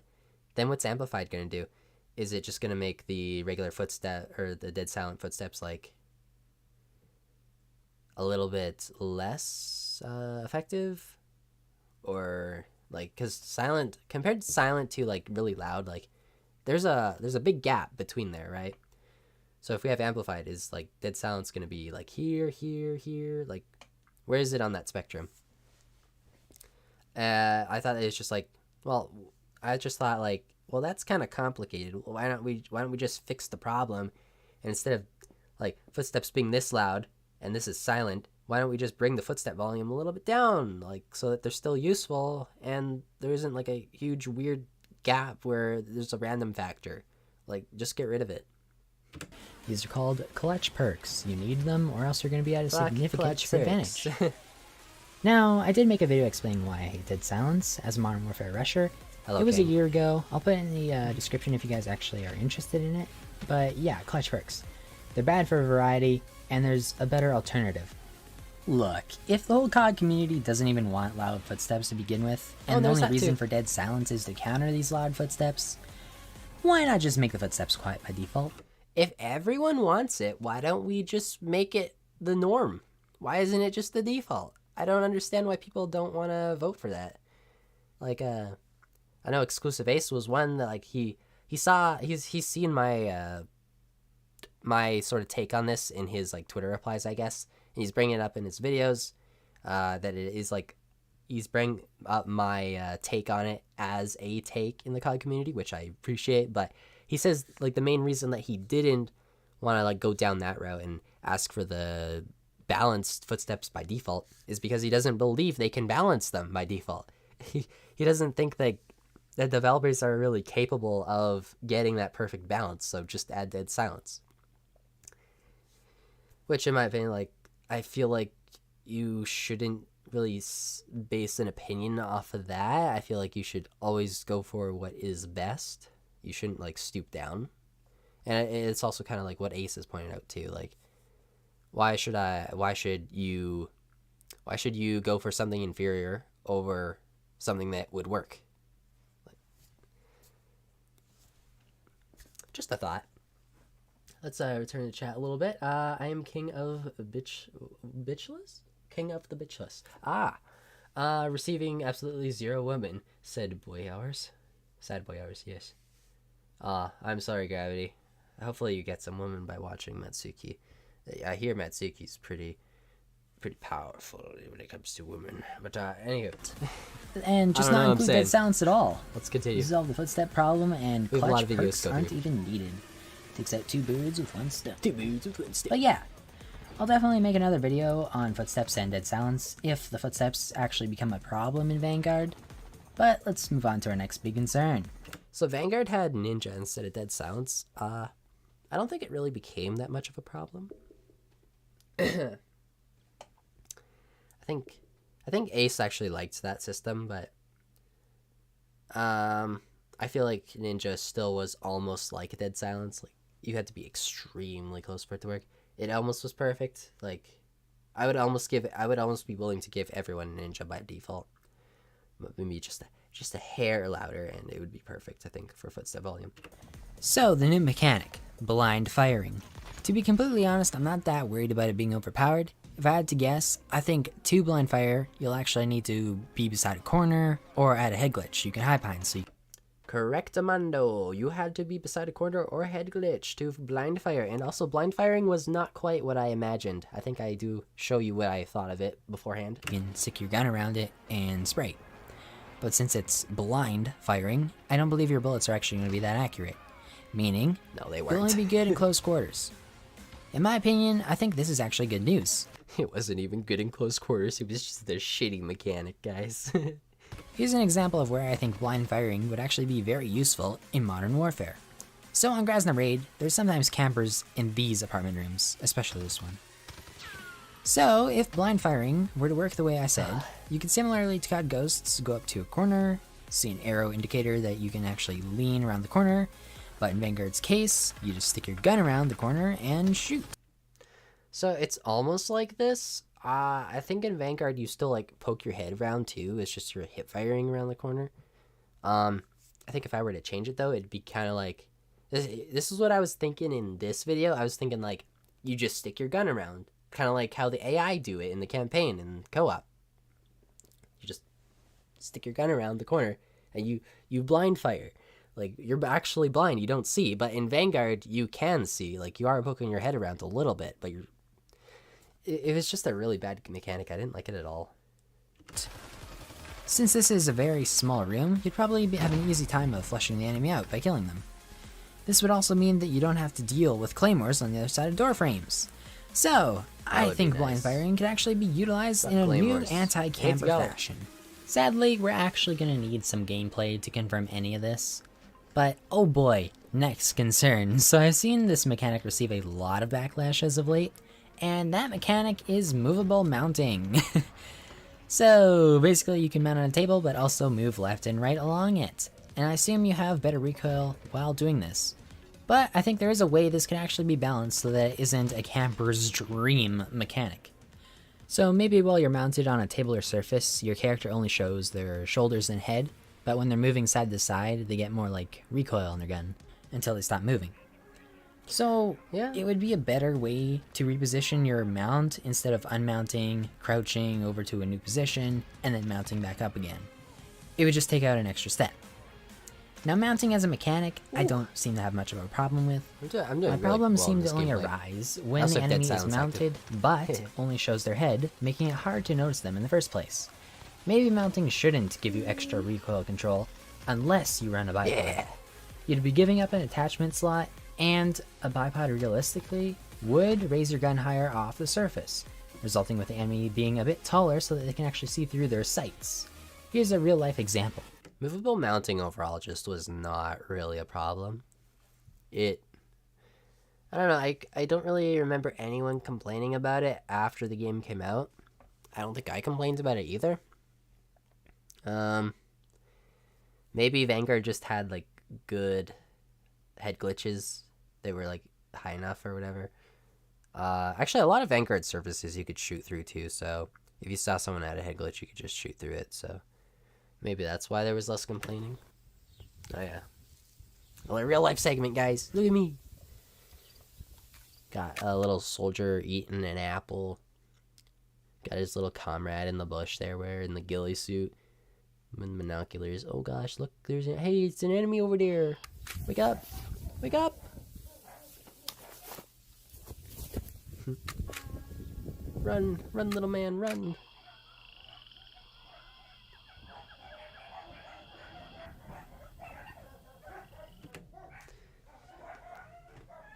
Okay, guys. I think our relatives are home, so it might be a little bit loud. Maybe I'll just be back in 5 minutes, I think, okay?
Hello, hello. Testing, testing. 1, 2, 3. Okay, I think it's working.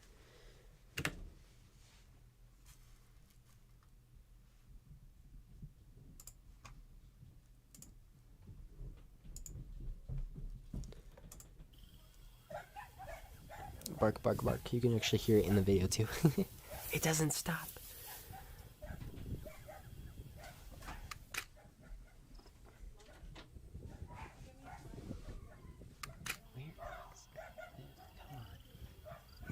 Hey, take this. Hey, take this. Huh? Huh? Oh, thank you, man. Oh, thank you, man. That was fun. I had to actually like re-add audio on top of that, just to make it seem like it made a little bit more sense to float a little better together.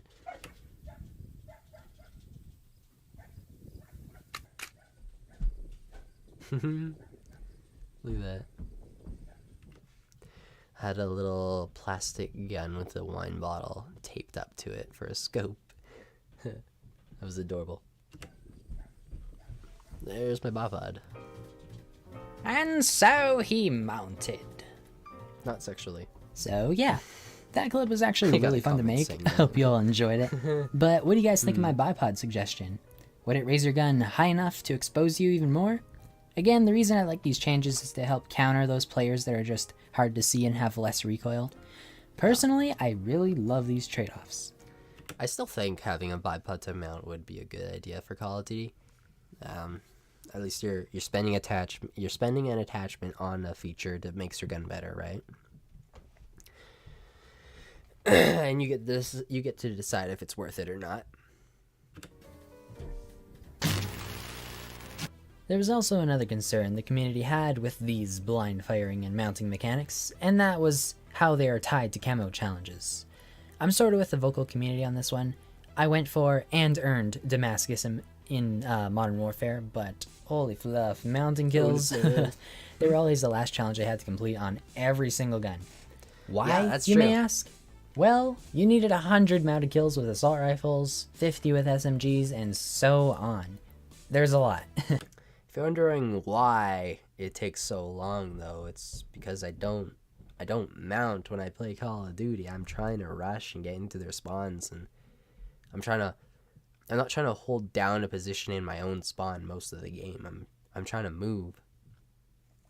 And like in larger modes like 10v10, I think, yeah, you can like hold down positions more, but while you're mounted, like this game, Modern Warfare 2019 did not have movable mounting, even though Warzone 2, not Warzone 2, but Warzone Caldera did have movable mounting, which I'm kind of sad that MWII didn't after that, but like they could have just implemented the feature, and I feel like that would have solved it too. Like being able to move while mounting, it just makes mounting more viable.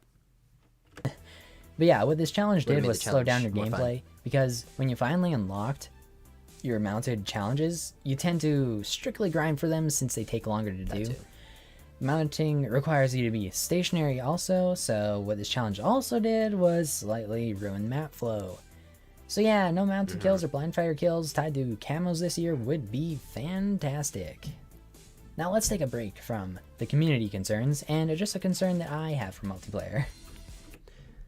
Yeah, if you guys noticed, like Black Ops Cold War didn't have too many campers at head glitches because, well, I guess mounting wasn't really promoting it in that game because there was no mounting. This one involves maps.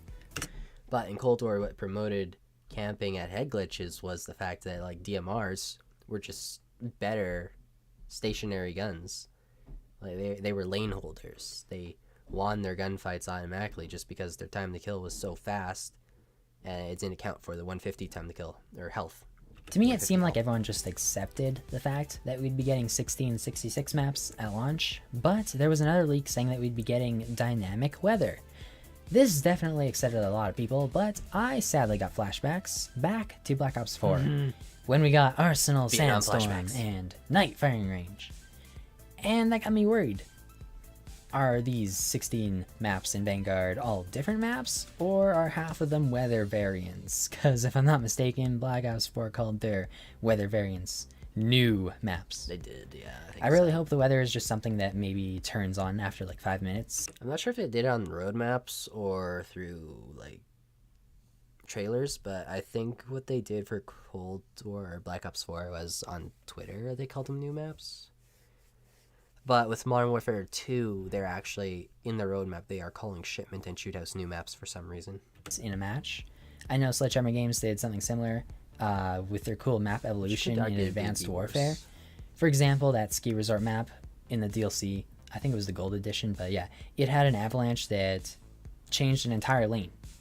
If Vanguard weather effects are like Advanced Warfare's, and the 1666 maps are all new, I think that's more than weather. I could see a very, very healthy year for Call of Duty multiplayer. It really would be wonderful seeing Sledgehammer Games learn from their mistakes with COD World War II. World War II only had 9 maps at launch. It was pretty pitiful. Oh, yeah. But I could definitely see... Even MW2 with only 10 maps at launch was kind of stale. It's only one more than 9, but like... If it had Museum, that would have been the minimum amount I would have been okay with, but yeah, 10 maps was not really a good idea either. 16 new maps being possible this year if Treyarch are indeed working on zombies. That's a whole third mode Sledgehammer Games doesn't need to worry about. I'm genuinely excited. I was excited, but little did I know. Sledgehammer Games was a little bit more incompetent. And I think the people that were actually making the zombies side of Vanguard weren't the actual Treyarch Zombies developers. They were like Treyarch multiplayer developers for some reason. I don't know why. I heard that in someone's analysis video. But yeah, that's kind of odd. But yes, lastly, a smaller concern that I've seen is with kill streaks. Yeah, apparently we're regressing yet again in the streak department. So that's maybe another reason why you might not want to pre-order Vanguard just yet. Yeah, I think Vanguard had kill streaks, like MW19, but did they loop? I can't remember if they looped or not. I have to look. But yeah, Modern Warfare used kill streaks that didn't even recycle through once you earned all of them. Recycle. So, like, loop, if I earned a UAV thing. in one life, I couldn't earn it again in the same life. I'd have to die first. But also, they were kill streaks instead of score streaks. What score streaks do is they encourage players to play objectives to earn score. Prestige just uploaded this COD clone is similar to Modern Warfare. They promote moving. And then Cold War had the idea to add persisting streaks with cooldowns. Treyarch basically turned streaks into recharging specialist weapons and abilities. Yay! Yep. It was also a bad design decision.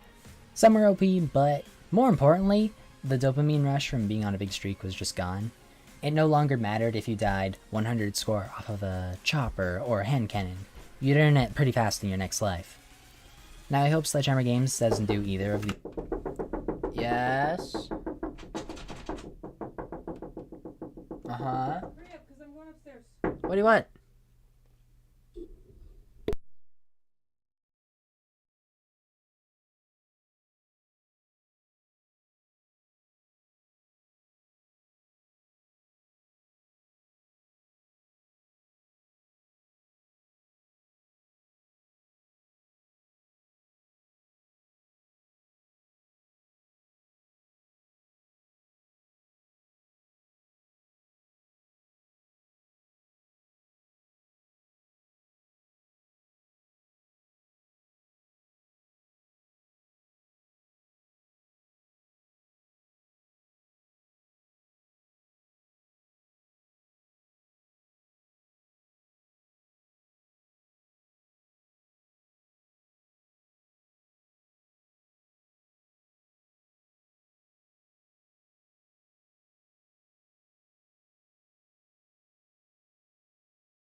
Hello, hello, everything is reorganized. I think it's all good.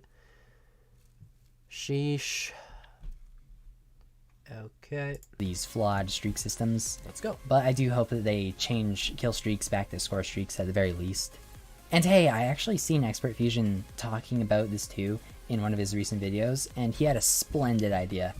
Basically, score streaks, but reward players even more score for going and getting double kills, triple kills, and other pro-aggressive play. That was a really good feature that I heard from another COD, like a smaller COD content creator. Like really underrated feature too. Like that sounds amazing. Like if someone gets a double kill, give them a little bit more score. Bloodthirsty, like the medals appear on the screen, but like sure they sound really cool if the developers make them sound cool, but why not actually give you some more rewards for them too? Like that would be really sweet. Place. I love that idea so much. And if you guys want to check out that video by Expert Fusion, I'll leave it linked down in the description.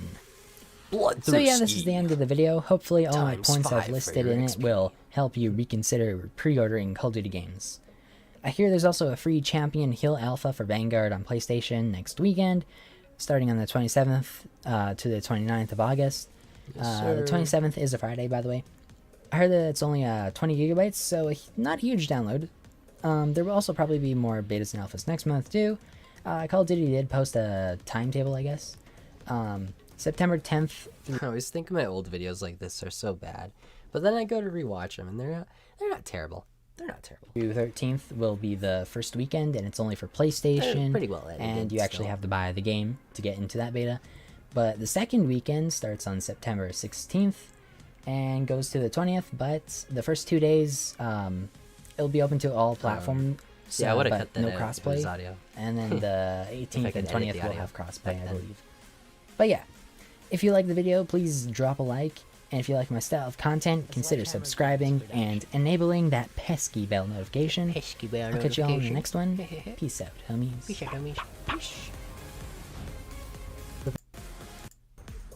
Yeah, I think that's it. So on Twitter, I did say this video took a long time to make, and my voice was getting really bad.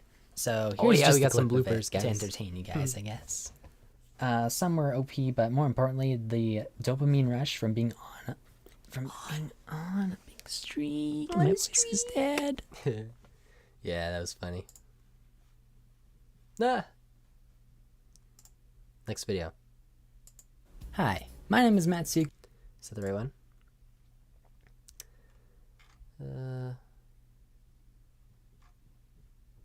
Immersion versus Cartoony and Realism Rant. Yes. Aw. I think I really liked this one. I think it turned out great. Hi, my name is Mattsuki. If you guys like the video, please drop a like. And also, as a disclaimer, this is my opinion. You can like whatever game you want for whatever reason, but I'm going to lay out my own point of view.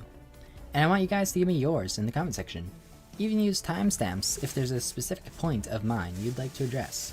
But without further ado, I think COD is having an identity crisis. An identity crisis. In a sense of art direction and... See, like, I had a hard time pronouncing words too. Sometimes. I don't know if it's just my Canadian accent or something like that. But, like, listen to this. I think COD is having an identity crisis. An identity crisis. See, I need to really get into it. I need to say an identity crisis, you know? Get those t-t-t-t-ts in there. In a sense of art direction and gameplay direction. And also, another part where you can see that I'm clearly reading a script where it's like where I'm like crisis. In a sense of art direction and gameplay direction. Gameplay direction. I said direction so weirdly there. I'll discuss gameplay in another video, but I really think at least Treyarch, some of the other studios too, but mainly Treyarch have been trying to push COD into a wacky and cartoony style, in a way that doesn't even make sense. Now you guys may be asking, if I were to remaster this video, I think I maybe should just be a little bit more angry, you know? I need to sound like I'm pissed or something, like. And other studios too, but mainly Treyarch have been trying to push COD into a wacky and cartoony style. Like, imagine if I said that, like, yeah, and Treyarch, they're fucking trying to turn COD into this wacky, cartoony kids game. What is this? Like, that would sound so much better, you know? Then, yeah, and Treyarch are kind of like turning COD into this cartoony game. It's saddening, I guess, you know? And wait, you can really put your emotion into your videos if you know what to do. That doesn't even make sense.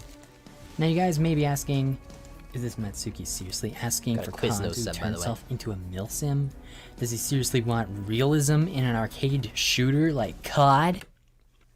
Twitter users still like that, honestly. You like realism in Call of Duty? This is why I had to make videos differentiating immersion and realism.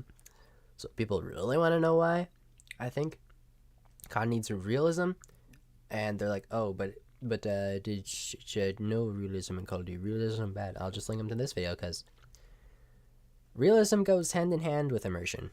But I would use immersion from now on. Just like, and I would recommend you guys use immersion from now on too. Is just because realism kind of goes. It's associated with realistic stuff, whereas immersion, like I've pointed out in the previous video that we just watched on the stream, Infinite Warfare is immersive, but it's not realistic. So there's a difference, even though there's some overlap. How stupid. Well, no. Actually, I'm not asking for realism at all. I'm asking for immersion. And I think the differences between realism, immersion, cartoony, and uncanny are crucial to understanding why I think COD needs to be immersive over everything else. Now the reason I'm making this video is because, yes, I've seen people talk about realism and COD not meshing well together, but also because of this conversation I had with Dismo on Twitter. So he posted this photo saying how he hopes the HQ returns, but I said that I hope the Grim Reaper doesn't. Unless it's in a LTM, limited time mode for you freshies. He responded with, I haven't seen Dismo in a while.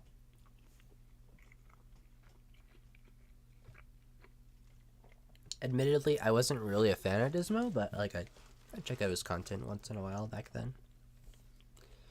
And I interacted with them on Twitter on this occasion. This lovely occasion. COD plus realism equals puke face emoji. Give me all the Grim Reapers and colorful camos.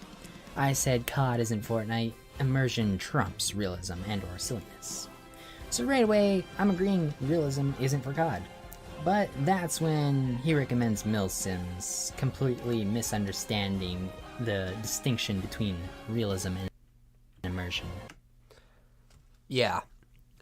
There is a lot of the COD community that cannot differentiate the two for some reason. Like, I feel like it's to do with a lot of channels that are maybe similar to... Well, I'm not going to say similar. I'm going to say it has to do with channels that won't portray an opinion as the user is trying to portray it. They'll twist it into like their own straw man to topple over. So like for realism in Call of Duty, for example, if someone's like, yeah, I want COD to be a little bit more realistic, like military, like it used to be, people will take that and be like, you want realism? Good dude, go play a milsim. That's where all the realism should be. That's where you expect the realism. And it's like, no, I was just talking about like how it looks visually. I'm not talking about gameplay. COD has never, ever been about realistic gameplay. So that's also why I kind of wanted to just bring back immersion back into Call of Duty. You see, a game, movie, or even storybook doesn't need full-on realism to be immersive, but immersion needs aspects of realism to feel real and there is the overlap I was talking about. Believable, like an artificial flavor. Take a look at Star Wars. Is it real? Do aliens interact with us in our day-to-day lives? Is there a galactic empire threatening us with their moon base that will destroy our planet if we don't do what they say? What? No! Well, then why did the sequels get so much backlash when Lord Palpatine resurrects himself? Or when Pelpy annihilated an entire 2 fleets with just the raise of his hands and a whole lot of lightning? It's as if it wasn't realistic, but it also wasn't immersive. Or the Sith of Lords past, rising in a coliseum for a ceremonial soul transplant. Sorry for the spoilers, by the way, but it's as if a universe doesn't need to be realistic to be immersive. I should have said that because people care about immersion, not just realism. Why is that? Well, immersion can be broken when the laws of a pretty well-defined universe takes a dump all over itself. All in the same final film of a trilogy. But yeah, immersion is what's possible and not possible within the realm of possibility. It's how you and others react to your environments and how those environments react to you. Realism is our own reality, not a made-up one. That's why milsims are criticized for being too real, not too immersive. By COD players. There's a clear difference between the two, but also some overlap. Realism can be bent and still be immersive, but full-on realism isn't required. But then there's COD. Right off the bat, COD is an arcade first-person shooter. Your bullet wounds heal fast, your guns don't jam, some CODs have unlimited sprint, and you can have a pure golden gun that isn't even heavier than the original gun. That ain't realistic, but it's still immersive, even in multiplayer. What's immersive is the fluid gameplay, a defined setting the game takes place in, and all the small details lining up neatly together. First-person shooter. Your bullet wounds heal fast. Right off the bat, COD is an arcade first. But then there's COD. Right off the bat, COD is an arcade first-person shooter. Your bullet wounds heal fast, your guns don't jam, some CODs have unlimited sprint, and you can have a pure golden gun that isn't even heavier than the original gun. That ain't realistic, but it's still immersive, even in multiplayer. So, I guess what I'm trying to get at here is that previous Call of Duties have had standards they've set. And when those standards are broken, the immersion is broken. I guess longtime players would value this more than new players that are, like, let's say they get into gaming and their first game is Fortnite.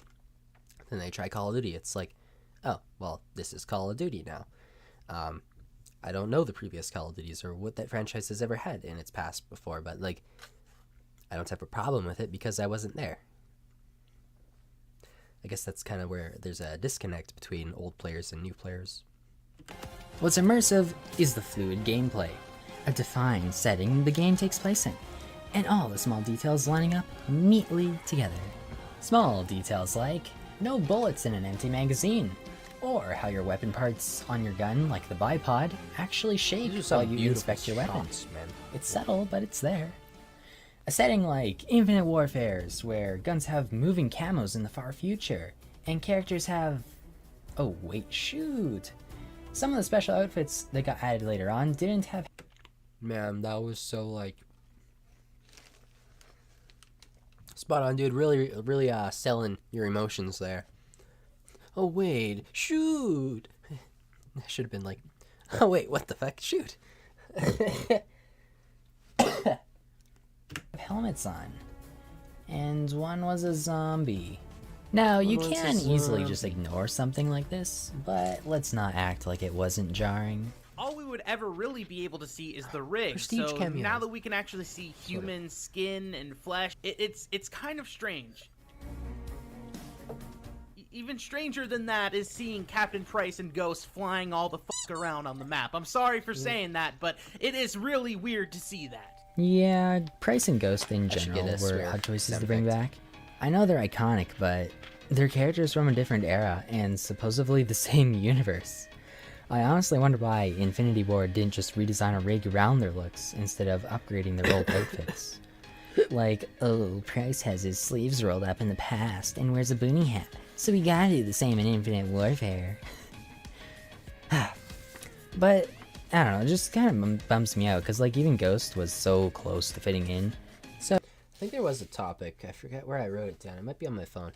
But it was like, I kind of wanted to address the sort of change, this little shift in players' minds, I guess, towards Call of Duty. Because, like, we used to be in such different mindsets before. Yeah, I wrote it down on my phone, I think. But, like, even for this, like, Prestigious Q used to have a problem with futuristic characters not wearing helmets in space? What?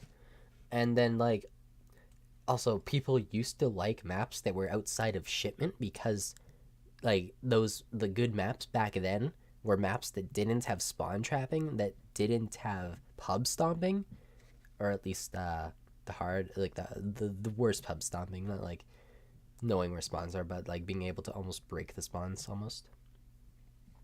Players used to have standards, and shipment has broken those standards, and same with, I guess, just a bunch of, like, real cartoony skins too. Like, I don't know what it is exactly yet. I'll try to formulate my opinion later. So his body on feels one like there's hand been a already change. looks futuristic, but his head was Shift. just like a ski mask and sunglasses.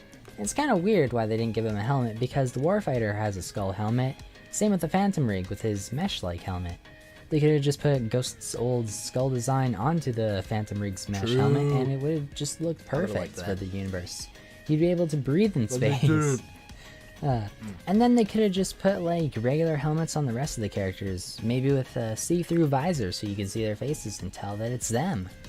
And also for the zombie, they could have just, like, you know, put a helmet. I was gonna make an Infinite Warfare 2 video. I was gonna say that should be one of the things that they go for, like, for character customization. Let people choose the face that's under the mask, and let people see it. Like, make the mask, like, the glass transparent, and then if you get a headshot too, the glass will just break, and your character, like, will just go and just float off in space, just like, you know. I thought that would have been really fun. On him too, with a non-see-through visor, maybe make it But if I ever make an Infinite Warfare 2 video, that's what will be in it. lime green and add a blood mention it splatter. again. Voila.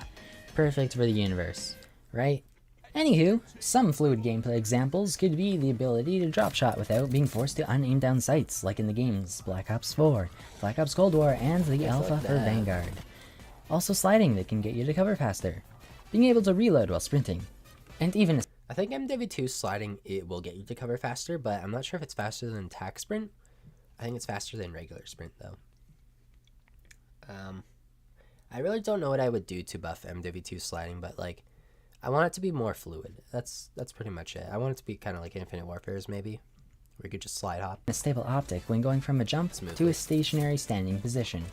For some reason, Black Ops 3 made your reticle bounce, even though your bullets would actually stay on center, aka not following your reticle. It was kind of weird. But yeah, immersion is supposed to keep you in the game. Considering the fact that Yeah, in Black Ops 3, your optics would jump around to the point where they don't actually show you, the player, where your gun is shooting. COD is mostly based around the campaign, involving the military, it's nice to have a multiplayer based on that kind of campaign. But in a way we can still have fun and personalize ourselves. I say this because we have another World War II game coming out, and sometimes you'll see these people on Twitter complaining about there being women in a World War II game, and there being black Nazis. My counter argument is, well, if we want a multiplayer based around a realistic campaign and a level of personalization and character customization, we just simply can't have both.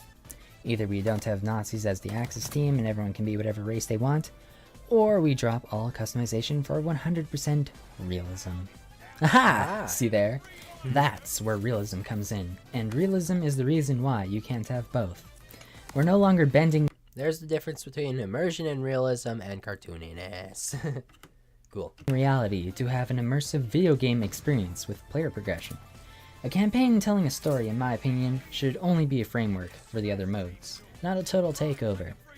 So I think you guys understand how immersion is different from realism now, so let's flip the argument and talk about immersion and cartoony/uncanny. Uncanny is kinda interesting. It's where something is strange and mysterious, especially in an unsettling way. The pain. It could be something eerie, unnatural, The pace of the video is just so slow compared to my new content. bizarre, noticing it weird, so much, guys. strange, or even conspicuous. Now, if you use that definition and those synonyms that I just listed that I found on Google, I think it's pretty fair to say that this alien skin from BO3 doesn't really fit in.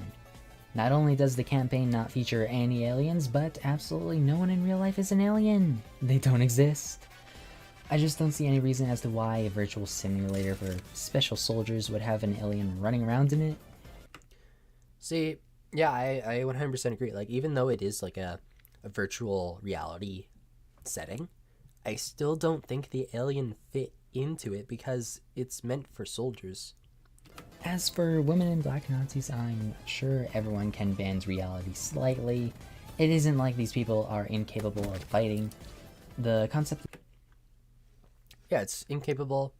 It's not like these people are incapable of fighting, like aliens are not capable of existing, you know? There's a very clear difference. of these people being in multiplayer isn't even close to how unsettling a humanoid alien would be, right? But what about some other types of conspicuous gear, like Dark Aether Camo, and this very noticeable bright purple crystallized skin with a fire coming off of it? Both of these are zombies themed, I know, but they transfer over to multiplayer and Warzone. Well, maybe not the camo yet. What's it been? 10 or 11 months since Warzone came out, and Dark Aether still isn't in Warzone yet? Ugh. But as I was saying, That took these forever. skins Way too are long. very noticeable. And it's not just one, no. Ever since this ugly reactive operator was added, we've been getting more and more. Oh, Cold War just became Like, a are we shit serious, fest. Treyarch? Even the hammer is lit up. We got the Tagger number 2. Like, that just After looks so Cold War ended, gross. they Like, just it went blends ham into on the those background. gross, disgusting The skins. lighting is just all fucked up. I'd say Like, I these went- are starting to pass uncanny. I went way more into it in my my video during Call of Duty Vanguard, where I was like an aesthetic mess That's what it was called. Valley Which we'll get and into entering cartoony territory. Some don't even have proper shadows. They got some sort of built-in futuristic LED lights. And that wouldn't actually be the only futuristic thing Treyarch carelessly bring back in time. How about you take a gander at Raiden Express? I point this out a And lot. even Standoff. Like, they didn't even care enough to turn Standoff into an older town, like they did in BO3, or even just put out the damn fire. So, like, let me get this straight. It's apparently burning for 40 years. It's blatantly laziness and incompetence. Blame Treyarch or blame Activision, I don't care, I'm sorry, but a new game should be able to differentiate itself from its predecessor. Sorry for the rant, but back to cartoony skins and camos. I think they're just too saturated and almost clear, like plastic. And I am Another good example of that is just like Modern Warfare 2's current CDL skins. They're just way too saturated. They don't fit in with any of the other skins in the game. fully aware that some COD players want to show off their hard-earned camos and skins to be clearly noticeable, as to assert their presence of a powerful being to the lobby. Of course, to intimidate players. Personally speaking, I've never really let a skin get the best of me, unless it's a synaptic rig. I mean, that thing actually has traits built into it, so I mean, there's a reason, a mechanical reason. But yeah, I usually judge a player through their raw performance in a match. But yeah, I think mastery camos and skins should be noticeable to a degree. But yeah, mastery skins 100%. Like, I think Vanguard's like chrome, sort of like steampunk World War II mastery skins were pretty good. Like, they're very noticeable in game, and they do tell that you like grinded for something, right? But I feel like the challenge behind them needed to be a little bit harder because they were pretty easy to acquire. more like COD World War II Mastery Prestige skins, and even the World War II Mastery Prestige Tiger camos were really nice. I believe that the Tiger camos were actually like slightly animated, but I don't know, they looked pretty and I adored the reflective elements to those camos. Their designs were pretty stylish. Maybe what I dislike is just the bright animated camos that are just slapped onto weapons. I'd even be okay with the Modern Warfare Remastered type of Mastery camo too. Also, another thing, like, Dark Aether looks really pretty. I just think it should only be available in zombies, you know? It's pretty nice and it wasn't What makes overwhelmingly multiplayer in noticeable. zombies?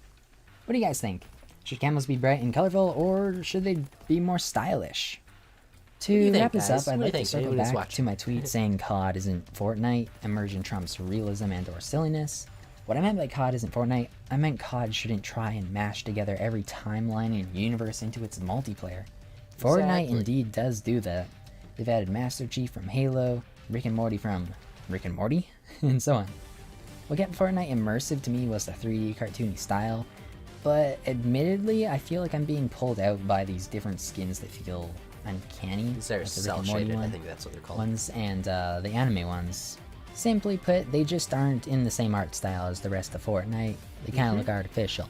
But for Vanguard, I'm really excited because I just watched the multiplayer reveal trailer, and the developers talking about creative direction and art direction. One was literally saying how a more realistic environment would be I held taken this more guy's name up seriously, to it. and that when you in want to future be videos. immersed, you don't want to be pulled out by something artificial. I'm so happy he said that. Here, I can Want to be rewind that immersed? so you Yeah, guys saying can hear. how a more realistic environment would be taken more seriously in art direction. One was literally saying how a more realistic environment would be taken more seriously, and that when you want to be immersed, you don't want to be pulled out by something artificial. I'm so happy he said that. Yeah. I've also seen the maps, And- and they look absolutely beautiful, especially It Eagle. really feels like whoever that was, I'm not sure what kind of developer he was, but it feels like there's maybe a disconnect between developers at the studio or something. I don't know what, but like they did not keep that word at all. Eagle's Nest. I really can't wait to play that Within one. 3 months, it was broken. But yeah, they don't look oversaturated like Black Ops 4 maps, and they don't look like they're lacking With the much Armored Titan color skin. like a Black Ops 1 maps. So, what do you guys think? Please tell me all your thoughts in the comments below. I love to see them and I love to empathetic. read them. How you Hope you doing? guys all have a great day. Vanguard's multiplayer beta is just around the corner, so think we're almost I done this can't one. wait to play it and maybe stream it. But anyway, peace out, homies. Peace out, homies. Woo. So yeah, we're just kind of watching all our videos. I don't know if you were here at the start of the stream or not, but we are a couple videos in now. We're just watching our videos of 2022 mostly. I'm watching my Vanguard videos and maybe a couple of my MW2 beta videos if we have enough time. But yeah, we're just kind of going through Vanguard and seeing how my channel has evolved over time and we're kind of like just going over our old opinions too, ranting about them, correcting them if we have to. It's kind of a fun time for me, at least. I hope you guys are enjoying it too. We got our video analytics up too. Like, we got 14 likes on this video with 3 dislikes. Not too bad.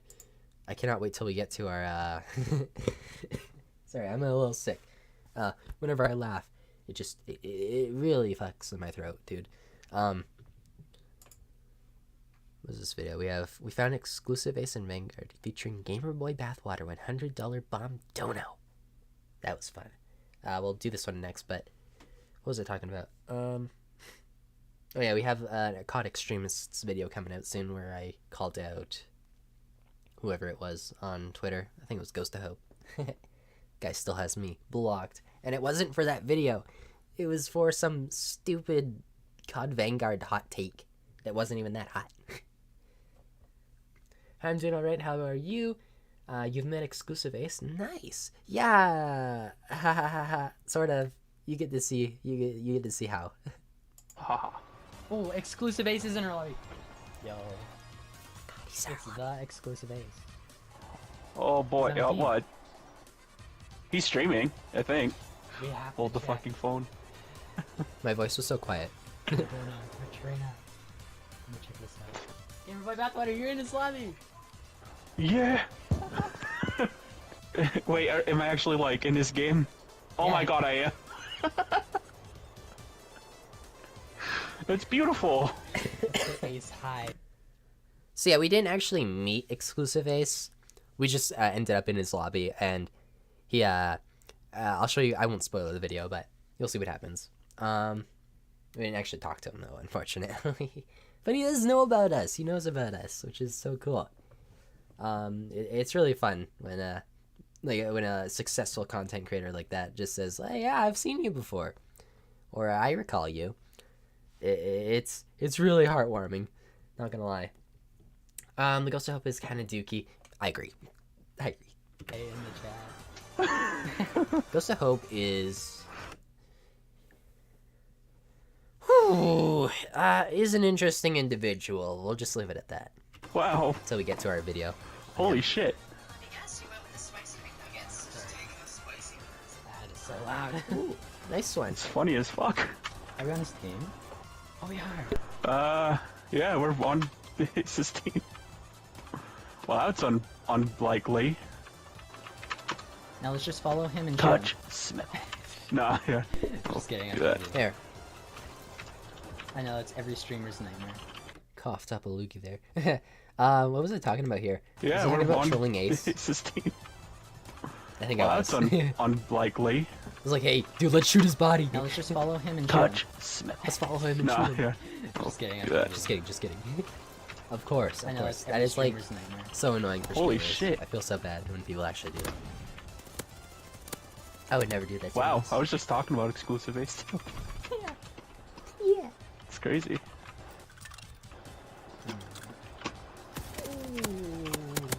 I remember he rage quit because our team sucked. Oh no! I'm so sorry, empathetic. Oh wait, no. You guys are talking about different people. I played it with a YouTuber named Uber Nick back in 2018 on Halo 5. Ah, okay. I thought you were talking about Boom for a second. Like, not a Fortnite gamer is. Oh wow, I actually got the kill.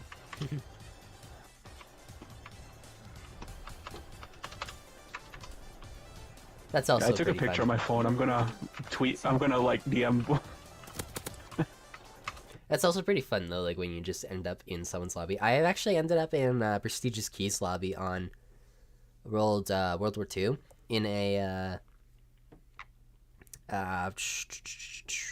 it was a ground war map, I think. I'm not sure if it was in the beta or the full game, but I remember seeing him once and he was like dolphin diving across the bridge to like as we were trying to rebuild it, and he was on the enemy team. I ended up killing him with my shotgun, I think, and I think I saved a clip of that somewhere. I'm not sure if it was the real one. Probably, I think it would have been, though, like, because it was on, like, PlayStation before they had Activision accounts, and you can't have duplicate names, so Oh, I it actually could have been him. Yeah. Gamer, he died. We do play a little bit of Exclusive Exclusive Ace's stream near the end of this video. Just so you guys It's know. funny. It's great. It's amazing. It's amazing.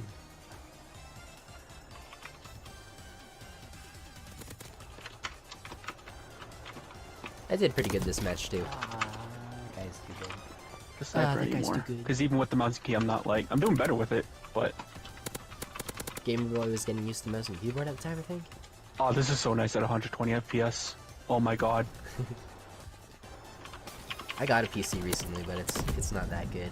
What? I could use a better graphics card, I think. Okay. I'm using my PC to stream right now. It's going pretty well.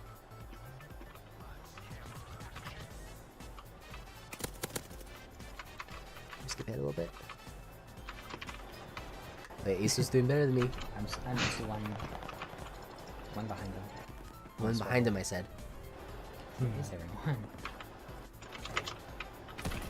Yeah, I was getting streaks, man. Hi, gamer bro. Ooh.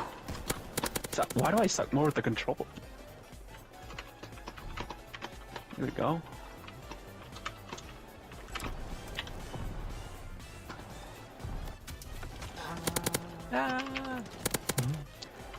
Look at me go.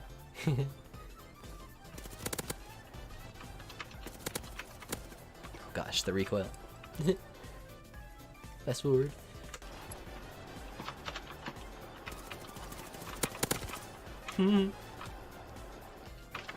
I love that kitchen. Okay, I got that little radar thing.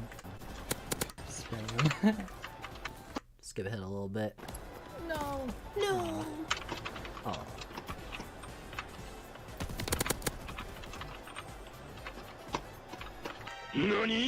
Oh, wait. My god. Which is what in Sucks. Japanese? I found Ace, guys. Look at him. There he is.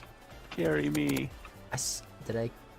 Was that Ace Those that big died there? powerful Oh hands. no. I avenged you. Ace scared us. Ace did carry us. And I got more kills though, I think. You know, I'm gonna You got Hondo 20 bomb. kills, I got Does he have a 23. donation But link? he got more score. If he does. Where is it? Yeah, he does. He I think does. that's what it says. I don't Ready know. for this? The quality's a little Wait. bit low on my end right now. I Here's where Ace is.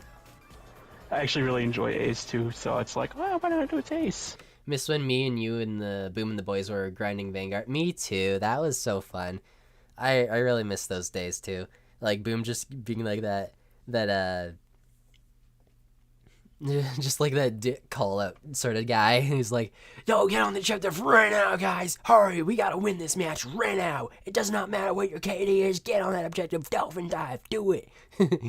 Like, it was so fun. It kind of reminded me of like that announcer from, Call of Duty Ghosts, where the guy's like, "You're just a younger, uglier version of me," or yeah, something like that. It was so fun though. I miss that, especially like when we were just playing matches on what was that, Desert Siege map. I love that Desert Siege map for like callouts and like, yeah, I'm gonna hold this lane, or yeah, we're gonna hold this lane and we're gonna dominate. Like, that was so fun. I miss that too, Gravity. Really do. Desert Siege was a good map. I liked that map. Let's see here. One more thing Vanguard did right was that one hardpoint game mode. Oh yeah, Patrol, was it? Patrol. I think it was called Patrol. Yeah, that one hardpoint that moves around the map. I love that game mode too. Really fun. Boom always be the last one on objective too. Yeah, exactly. It just went through. That's what made it even funnier. But the first 5 people to get in, that's gonna be it. Hopefully that went through. With all the destructible objects, how do you feel about your classic line of sight videos? No impact. This is The when destruction Gamer Boy stuff did is the a gimmick. donation on It's not something exclusive that Ace stream. actually impacts the flow of the gameplay beyond the first, like, He's round, just for like, instance. whoa! Did that not go through? You guys will hear it. Oh no, it didn't. I didn't click pay now. Or at least most things that matter are destroyed. Oops. Oh, my not type Oopsie is daisy. so- Donation has been processed. There we This go. is what sucks about like lobbies that don't stay together, like disbanding lobbies. What sucks about them? Oh, We it's didn't get in. to play with Ace again. Let's see it. Get back and my not type's probably gonna go strict now. Let's see. I had it all optimized, but it screwed itself up again. Hopefully that went through. Come on. I'm playing 148 FOV on pod. I don't feel There we go. this is effective. 148? There it is. That even possible? Hey, Gamer Boy Bathwater with that. It was $100. Hey, dude. Thank you so much. Me and Mattsuki randomly got in a match with you, and I felt I needed to be a simp boy. Thank you. Just made my day. Yeah. I noticed you in the game too. I thought you just joined me, like, because I'm playing with viewers and anybody's welcome. Oh I yeah. thought you joined me. Exclusive Ace does do that. I tuned into his streams as of late, and I figured that out. That was awesome. You were on my party. Like during the summer, I Hey, did. dude. I guess it's not really lately, but Log. Ace That's does great. play with a lot of That's so people. sweet. He'll just do open lobbies. Speaking of dogs, too. I think it would be fun to do that on my channel one day. I could still do it like today if I wanted to, but I do it sometimes where it's like, yo, if you want to join, you can, but like I won't be on the mic. That's essentially what he's doing, but with a lot more people. Like it's constantly filtering in and out with players, which is kind of fun, I think. And he streams on Twitch, but yeah, good memories. I love that. Thank you, Gamerboy, for playing with me back then too. That was fun. I guess we'll move on to our next set of videos in 2022. Is this... Wait. No, this is older. We have to go back a page. Back.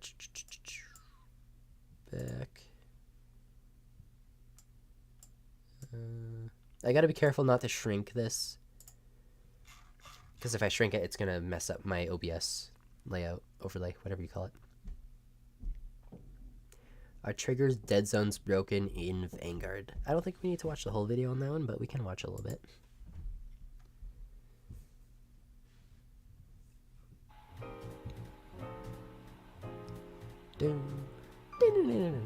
Hi. So I have Hi. a concern right now with my L2 and R2 buttons. If you go down I remember to discovering this L2 feature. and R2 dead zones. It was actually a feature, it wasn't a I bug. have them both set to 0, that's the lowest. So minimum input to... I knew it activate wasn't the crazy, button. guys. I knew it.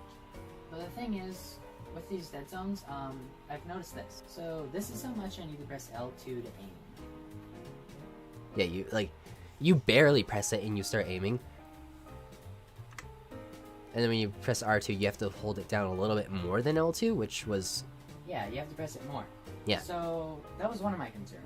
Because the dead zones are both at 0. Yeah, they're supposed But to, my they're other supposed to be the concern is same, this. right? So And whenever you I want to shoot as press fast as possible. R2, But here's what really put the nail in the coffin. I stopped running. Yeah. As if I'm going to shoot. I But he stopped running as if I was gonna shoot, so I was like, what the heck's causing this, right? Because like if I hold R2 while I'm running and it stops me from running, why aren't I shooting? The reason for that ended up being some stupid blind fire mechanic. I think you actually have to turn off blind fire, which you could not do in the beta, I think. And that would like solve it. So I'd like that to get fixed. My dead zones are both at 0, and I wish they would both be the same. You know what I mean? Yeah. So yeah. I even went on MW19 just to see how much more like responsive it is, and it's like so much better. So really like Single bullet. It's like peeking. Active shoot to mount your gun for hit-cational. really like that fixed. I think here's where I go over that. So, after watching a very educational The One Boom live stream, I was able to discover the ability to mount your gun for hip firing. I did know how to do this, but only for active shooting. I didn't know you could actually do it without shooting a single bullet. It's like peeking. Nonetheless, So that's what blind firing ended up being like. We already went through my video on blind firing as a concern, but this is what it actually ended up being like. You would hold it above your head instead of like right here or something, like or around a corner, which is what I thought it was gonna be like. But no, it ended up being a really bad mechanic. it's still an issue. Anywho, next video because that's about it. Radar isn't OP. Broken minimap controversy. Ooh, fun. 7 minutes. Hey guys, move, my I name is can Mattsuki. move. Today I wanted to discuss the radar perk in Hold up, Vanguard pop that up, grants the pop user up, red pop dot up, indicators pop up. of unsuppressed Hi gunfire Gamerboy, how on you your doing? map. We just passed our video with you actually in it. You'll have to rewatch it, or you can go back in the stream too and watch it if you wanted to, but because like I have like that feature enabled. I'd like But, to say yeah. that I am a Call of Duty player who started off on Modern Warfare 3. My favorite CODs, gameplay-wise, have been the Jetpack Call of Duties, but This is the Radar Isn't OP Broken Minimap Controversy video. I'm also a big fan of Modern Warfare 2019. I'm not an inexperienced COD player, but what I'm about to say Little bit of may be Mattsuki shocking history. to some of you. I don't think red dots on your minimap need to be standard. I had this weird phase where I was just trying to like weirdly over-exaggerate words. It was like, I don't think they need to do this, guys. Instead of being like, guys, I really don't think they have to do it. You know? I just feel like I was expressing it really weirdly Please hear me out. back then. Modern Warfare 2019's minimap was different. Instead of a classic minimap, Hear me out, guys. they disabled red dots and added a compass that showed you the direction of red dots. Also, personal radars and UAVs worked like a normal classic UAV. Me explaining how MW19's compass works for the people that didn't use it. But what I did was adapt by learning the Yeah. angles of exposure, layouts, and locating players with my compass and using my ears That was because good Modern times. Warfare had excellent directional gunfire audio. That's something Vanguard is currently lacking. I know yeah. Sledgehammer Games has addressed audio issues, so expect them to be fixed by launch. But hey, seriously, wish you could ride if you those guys things so aren't badly. confident in Sledgehammer Games' ability to fix audio issues by launch, by all means, do not pre-order. It's as simple as that. But I digress. The main See, again, like the main thing that I wish I did in my old videos was like edit them more, like the audio mainly. But it's like I just didn't have the hardware. Or I guess I think I did have a laptop then. I just didn't know people were using Audacity to do it. I didn't know how easy it was to just go out and do that myself. But yeah, complaints I'm doing it I've now, seen so surrounding that's good. Vanguard's radar perk are it's a clutch perk, and that red dots showing unsuppressed weapon fire should be a standard feature. And I'm not against red dots being standard, but I'm a huge the audio isn't even synced. That was like an issue on the PS4. Sometimes when you record stuff, like the audio wasn't synced for some reason. I don't know why. fan of playing devil's advocate. I also like to double check things. So the claim Audacity is the start. radar bro. will be a Oh, clutch yeah. perk. We'll upgrade video software sometime soon too, hopefully. Video editing software. Share Factory users. Ooh. Share Factory is not bad. It's not bad, but I probably could find better. Means you'll be at a significant disadvantage without that perk. Kinda like if Dead Sounds became a perk in Modern Warfare 2019. Share Factory is also free if you have a PS5. So like, obviously there's a gateway to getting it, but it is good for free. Footsteps in that game by default are super audible. No watermark either. So, Dead Silence fully countering very loud footsteps would be a no-brainer perk to use, right? But it's not really like that with Vanguard. Radar may give you red dots on your minimap, but everyone already has a compass that tells you where all the action is taking place. Unless Yeah. people are using Look how big the compass and the red dots are too on it, like compared to MW2's. Like, it's so much better. subsonic ammunition. If I hadn't said this already, I'll say it now. The subsonic ammunition behaves just like a silencer from Ammunition. any other Call of Duty. It keeps you off the radar and the compass.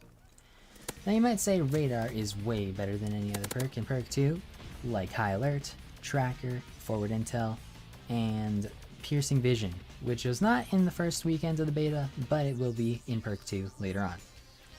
To that, That whole sentence just flew right by my head. I feel like I could have executed that a lot better. I must ask, what do all these perks have in common, and are there many counters for each perk? To answer my first question, what I think the perks share is an equal form of awareness. I think here I went over each perk and how like the awareness category of perks is pretty balanced. Alert pulses a yellow border at the edge of your screen when an enemy outside your field of view is looking at you. Radar shows red dots on the minimap when an enemy fires an unsuppressed weapon. Forward Intel pings enemies when they spawn in, and your minimap covers a larger portion of the And how like their counters are balanced too, and like that radar, like people are saying radar is so OP, but I'm like, dude, it has, I think I was saying like it has a lot of counters. Like counter UAV will just fully break the radar perk. Like I was saying that the other, yeah, that's what I was saying. I was saying there was other awareness perks that were better than radar that people should probably use instead of using radar because the compass works. It's a map. working feature. That'll be more useful when UAVs are up. Sorry, a little sick. Tracker, which shows enemy footprints and shows you enemy death locations with red skulls. On top of that, you also can hide enemy death locations for the enemy team. so they won't be able to see a white skull when you kill their teammates. And lastly, piercing vision. What that apparently does is it puts a red dot above enemies that you've looked at. Man, I need to play COD with you guys one of these days. Oh yeah. If you want to join my clan on Modern Warfare 2, feel free to do so. It is literally just called Snowy Fam. Space in between the two words. I'll just write it down. Capital S NOWY space capital F and then AM, and then there's an exciting mark. That's my clan or group name. You can join it. It's public. It's kind of like the recon drone's ability in Modern Warfare 2019. All your teammates will be able to see marked enemies briefly, and through walls too.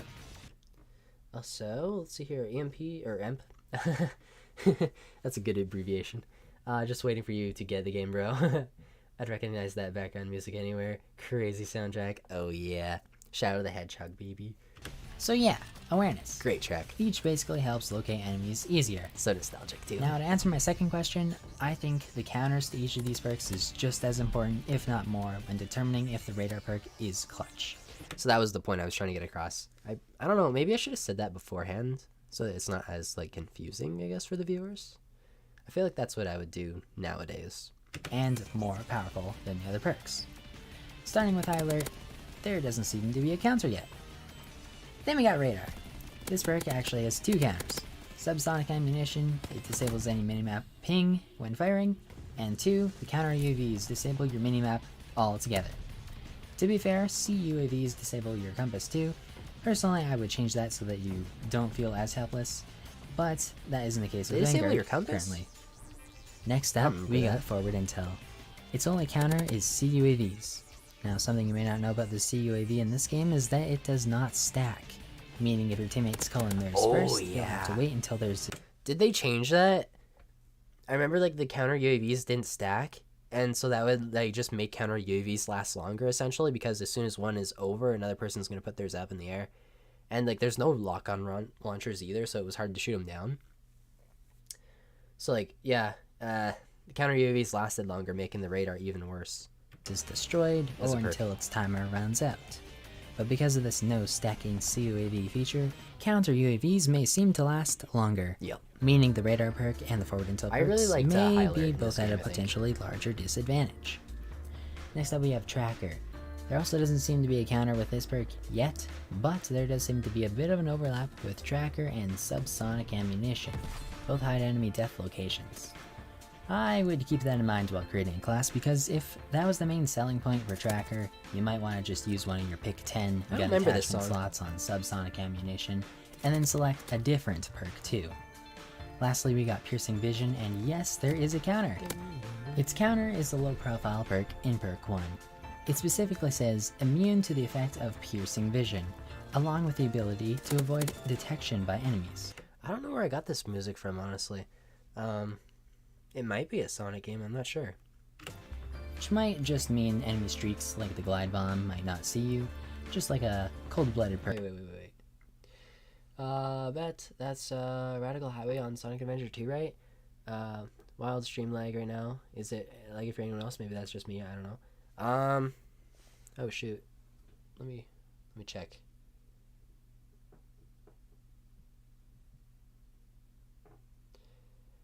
Well, I have my stream up. It might just be, I'm not sure. Sorry. Maybe it is. I'm not sure what that song is. I never played it. Now that Sonic we know all Adventure the 2. downsides, I but think it it's could be. very safe to say that the It's very radar nice. perk is not overpowered. I'll try to It's look a that pretty up useful after the perk, stream. and But get it, I 'cause personally think it's actually that a pretty High good song. Alert will help you out more in more situations. For High Alert does not require enemies to shoot to reveal themselves, and it does not have any counters, whereas Radar has 2 major counters. To conclude, I think that it's nice that Radar is a perk Yeah, I for think those Radar who was, like, missed the it only perk that had 2 dearly major in Modern counters. Warfare 2019. People still may prefer Radar over High Alert, and that's fine by me. But I still stand by my claim that it isn't a clutch perk like some of the vocal creators and Twitter users are making it out to be. You want to know something that's actually clutch in Vanguard? What? Take a look at armor. Oh, I yeah. do not give a single shit. That should not be in COD multiplayer at all. Armor As a was streak, as a field fucking upgrade, as a perk, annoying. as equipment, In the or beta. as a specialist ability. Nah. All it does is create an inconsistent time to kill. So that's it. I hope you enjoyed the video. Please stop complaining about Radar being clutch or OP. It simply isn't. If you enjoyed the video, please leave a like. It would be greatly appreciated. I hope you all have an amazing day. Nice spunk, kid. Also, make sure to subscribe for more, and peace out, homies.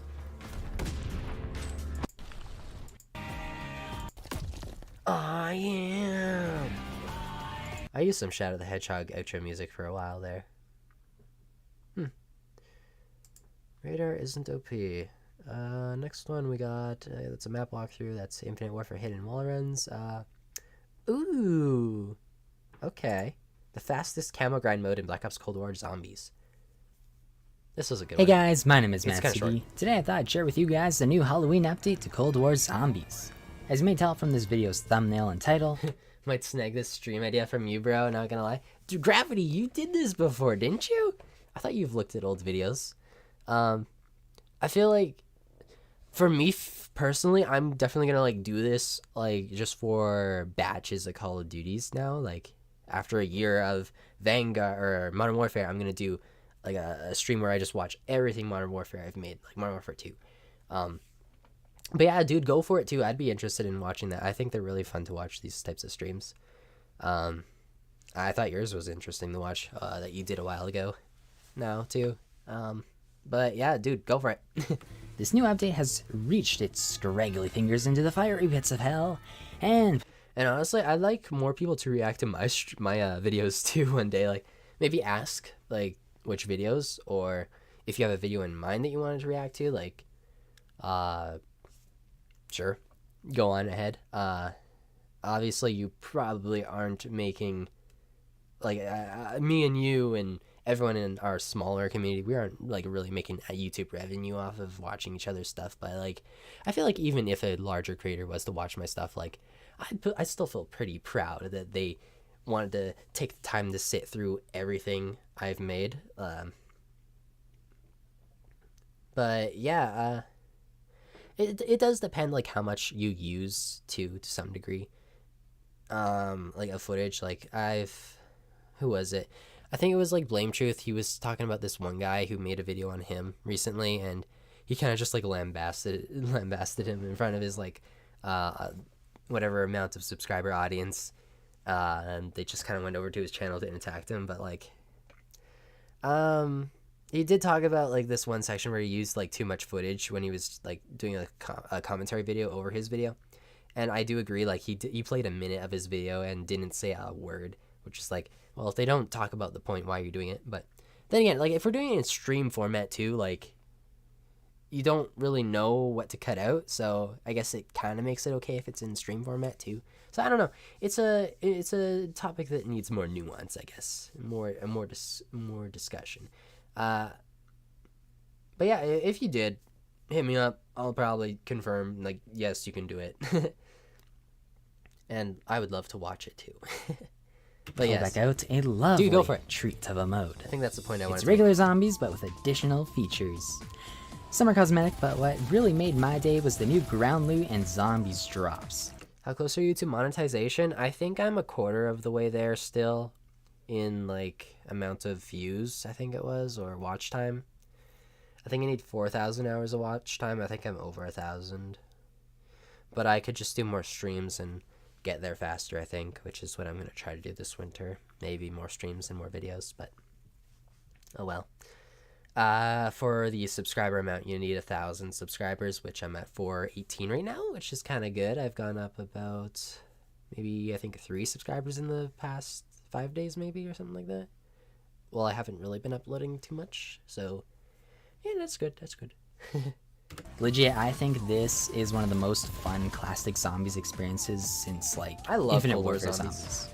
To be clear, I'm talking about classic zombies, Infinite not Warfare Outbreak. zombies is definitely In my opinion, aged. Outbreak is an extremely fun mode too, but Not like Fine what Wine. makes this Like, new it mode feels a little worthwhile old. is the innovations made.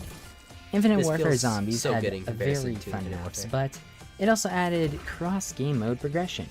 For the first time, you could earn keys in zombies and use them in both multiplayer and zombies, and vice versa. Since then, most if not all zombies has had that feature. IW also added boss fights as a mode where you can skip straight to the boss fights on any map and speedrun them. No Easter egg steps required. What music was this? This was like a haunted mansion or something, right? Now, Cold War may not have included a boss fight mode, but it Sonic? recently acquired a Rampage Inducer, scare packages, and jack-o'-lanterns. The Rampage Inducer basically makes zombies move faster, and the gap between no. rounds is reduced, making I know what this is from. I already have this music. I use this music a lot. zombies a faster overall experience. Sadly, it only lasts until around 20. I wish zombies could still keep spawning in at the same fast pace, but oh well. The new Halloween scare package spawns randomly around the map, and usually drops streaks, and I believe level 2 armor too. Just remember to stay back, because it does self-destruct after you open it. Oh, and I'm also pretty sure that those scare I wish this packages mode also drop stayed, weapon honestly. mods too, so you won't need to build a pack-a-punch machine to then buy the weapon mods. It's like a free upgrade. I love it. I think it did For return actually jack-o'-lanterns, for sometimes a year 2 zombie will drop one you can interact and year with, 3. but be warned. Sometimes they will be a trick, and Was there a year sometimes they will be a treat. I won't spoil what the trick is, but I will tell you guys the delicious treat. The delicious. You can earn Aether Tools and Chalices. The Aether Tools upgrade your weapon damage for free, so you don't need to go to Wasn't the trick something like a mimic would spawn? the armor station and that's what it upgrade was. your weapons there anymore. The Chalice Pack-a-Punches your weapon, and you don't have to go to the Pack-a-Punch machine anymore either. So yeah, you might still want to buy it later, but jack-o'-lanterns and care packages allow you to upgrade your weapons way sooner, and that's extremely useful for weapon camo challenges. As long as your weapon is Which high is enough nice level to to have start earning after a game's Pack-a-Punch life kills, cycle's over. kill camos, you should have a blast playing this Halloweenified zombies mode. Now, if you want to That should have been like what they did for Shipment too. Like, if you're gonna bring back Shipment in Modern Warfare 2, why would you do it at the start of the year? It's so stupid. hear some tips for going for camo challenges and zombies, I am here for you. I recommend Game didn't activating the need it. Rampage Inducer first thing in the match, then staying into the spawn area for maybe 4 or 5 rounds Loved when until they you have enough introduced the cash to open the Rampage next Inducer. 3 doors so you can get to the airplane wing. Once you're at the airplane wing, just train there until you get more money. Along the way, you're gonna run into like scare packages and the jack-o'-lanterns, so yeah, it should be great for camo challenges. But yeah, I did say earlier that you might want to activate the Pack-a-Punch machine, or build it anyway, because what you're going to want to do next is activate the portal, so you can go into the Aether, and then you're going to go to the top of the bunker, the penthouse I think it's called, and there you're going to find the perk machine that has every single perk in the game. every perk, yeah. And because like not every perk is on the map, you're going to want to go there and probably get that VHD or What whatever music it was is this? This slider. sounds good. It's the newest one, so it should be at the bottom right. What it does is gives you like a fire trail, and you can like slide really well, and into zombies too, and it will kill them instantly. I don't think that works for bosses though, just so you know. But yeah, that's what I recommend doing, and then just training in the airplane wing area, and you should be good. If you guys did enjoy the video, make sure to leave a like, subscribe for more, and enable bell notifications, and I will see you guys in the next video. Next video. Peace out, homies.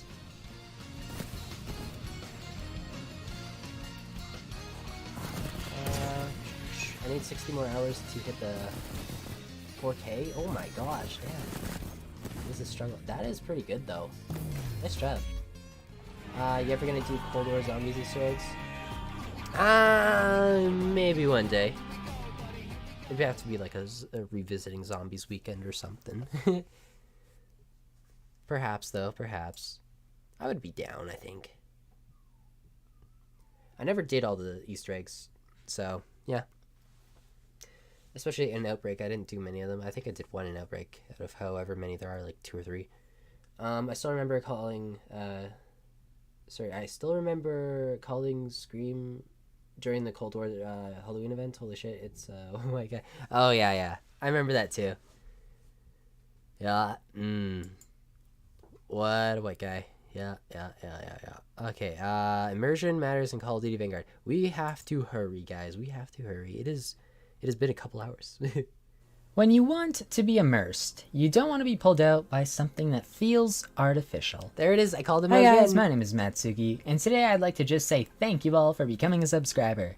We are exactly 1/3 of the way, actually we're a little bit over that now, but yeah, 1/3 of the way to 1,000 subscribers, and I just want to say thank you so much, because it surprises me that we've actually made it this far. But yeah, again, thank you guys very, very much. But without further ado, welcome to part 2 of Immersion I've gotten in over Call of 100 Duty. subscribers since If you this want to see video, I part think. 1 where I explain the differences between Immersion, Realism, Maybe. Cartoony, and Uncanny, Not quite. it will be linked in the description. But the question of today is, how do we make COD more immersive, How do we especially make- Vanguard multiplayer? Now, I've already Yikes. explained the importance of immersion in my previous video that I've already recommended to you guys. You know where to find it. But let's dive into COD's past. Let's look into the past of Sledgehammer Games. Advanced Warfare. While this game did have a few unrealistic skins, they still Not sure if I said what the video title was, but it's called Immersion Matters in Call of Duty Vanguard. Rant, commentary, and feedback. held true to its era. Even though silly, at least they were grounded, unlike Black Ops Cold War's action movie comic book character coming to life. So as I was saying earlier, yeah, they got way worse with their skins in Black Ops Cold War later after that video. But yeah, here's some more skins. Literally yeah, in a Toon style skin. that went Similar off to the COD rails. World War II, they added a Grim Reaper outfit around Halloween. You can see that the Grim Reaper is still running around 3 years after the game's life cycle ended.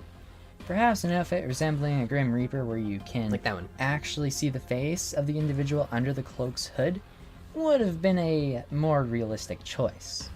A choice that wouldn't pull you out of a World War II first-person shooter. And the sickle too, like, does that have to be there? Yeah, the sickle's very Could noticeable. it just be like a melee weapon? So where can Vanguard start? How about by not making World War II soldiers fight Halloween costumes, toon characters inspired by a trendy game known as Fortnite, and time travelers? Like, why does that need to be said? Why is it Why that does it need to like be Call of said? Duty 4 Like, Modern Warfare's I wet feel work like that's just skin a is in Cold no-brainer. War II? He wasn't Captain Price's father. He had zero relevance to the Cold War plot and Warzone lore.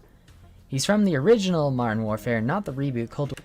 See, like a good pre-order skin for Cold War would have been like Woods or Mason, like their original skins. But why are we introducing MWR Captain Price? Not even MW19 Captain Price. Like, I just don't get it. War is supposed to be linked to. So why? Nothing makes sense. And for that. Vanguard, I'm concerned because it has illuminated red reticles in the beta.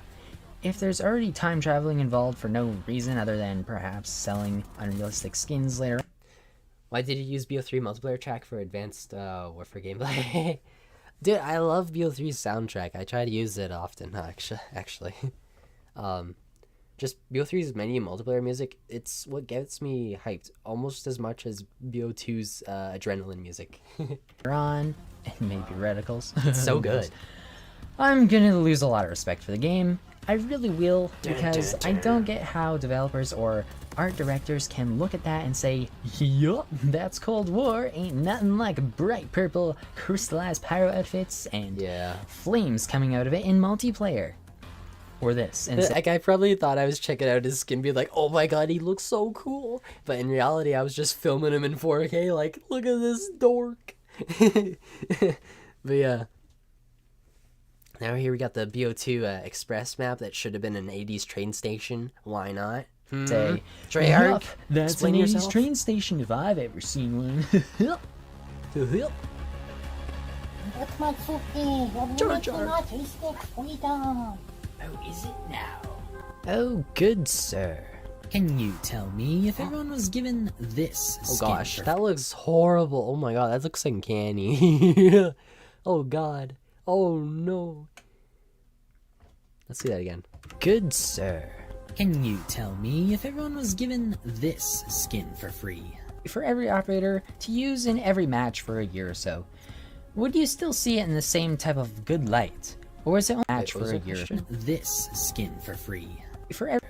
Can you tell me if everyone was given this skin for free? So if you got in the Blackout, or no. That was actually introduced in Black Ops Cold War, which is kind of like the number skin from Blackout from BO4. For every operator to use in every match for a year or so, would you still see it in the same type of good light? Or is it only desirable because it actually required you to complete a hard challenge in Blackout for it? Yeah, so like if everyone was given it for free versus if it was actually, like if there was a challenge unlocked behind it, kind of like Damascus. Like Damascus gets its value from doing the challenge.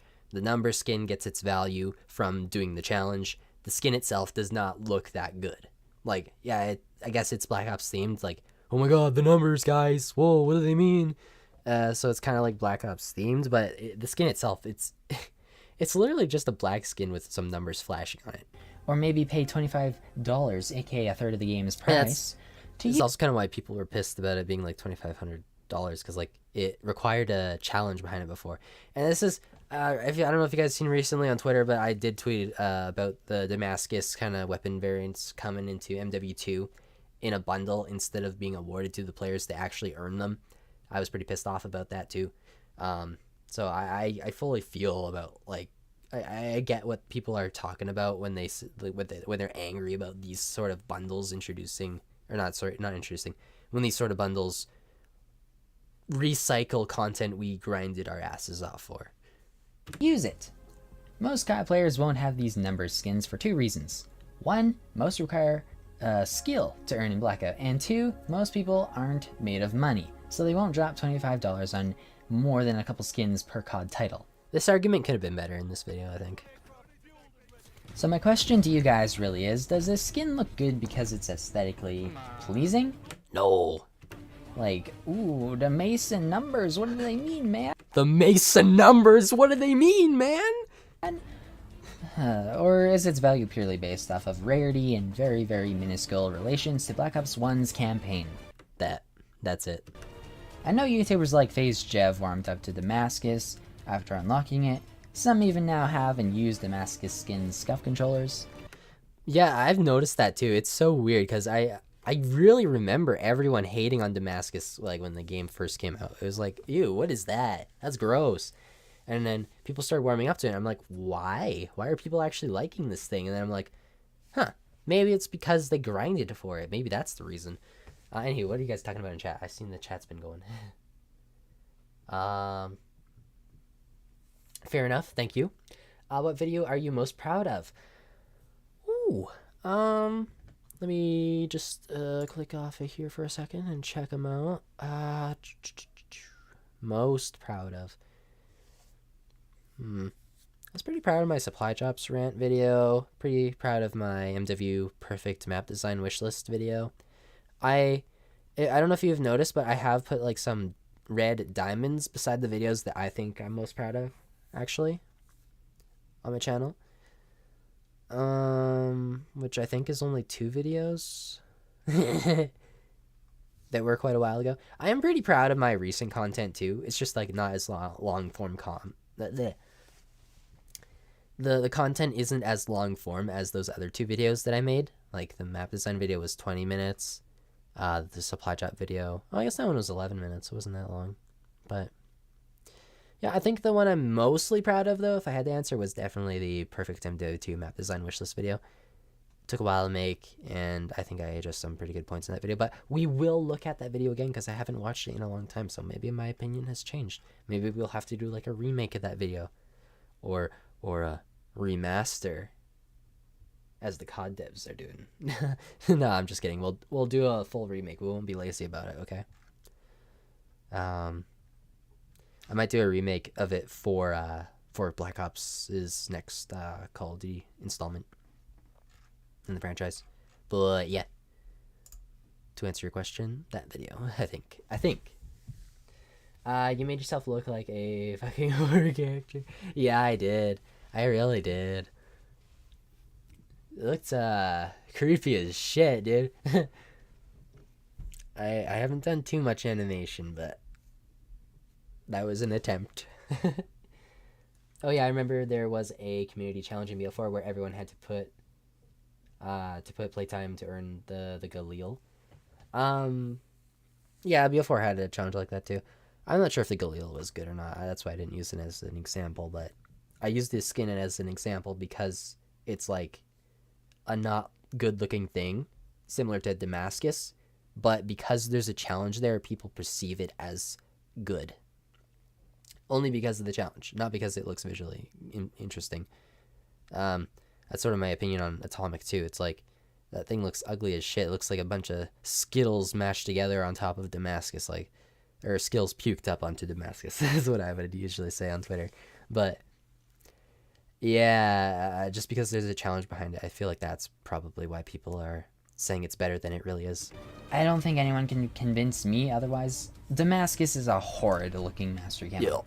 Even I refrain myself from using it most of the time, unless I put it on an RPG to take out campers and just be like, "What up, fuckers? I play the game, yeah." That was a cute animation. Yeah, that's like the only reason I used fuckers? Damascus, to show that I played the game, and I think that's the reason Jev uses it. I should too. put the camo on that. I think rocket some people launcher. have come to the point game on an RPG looking mastery campers and just be like, "What up, fucker?"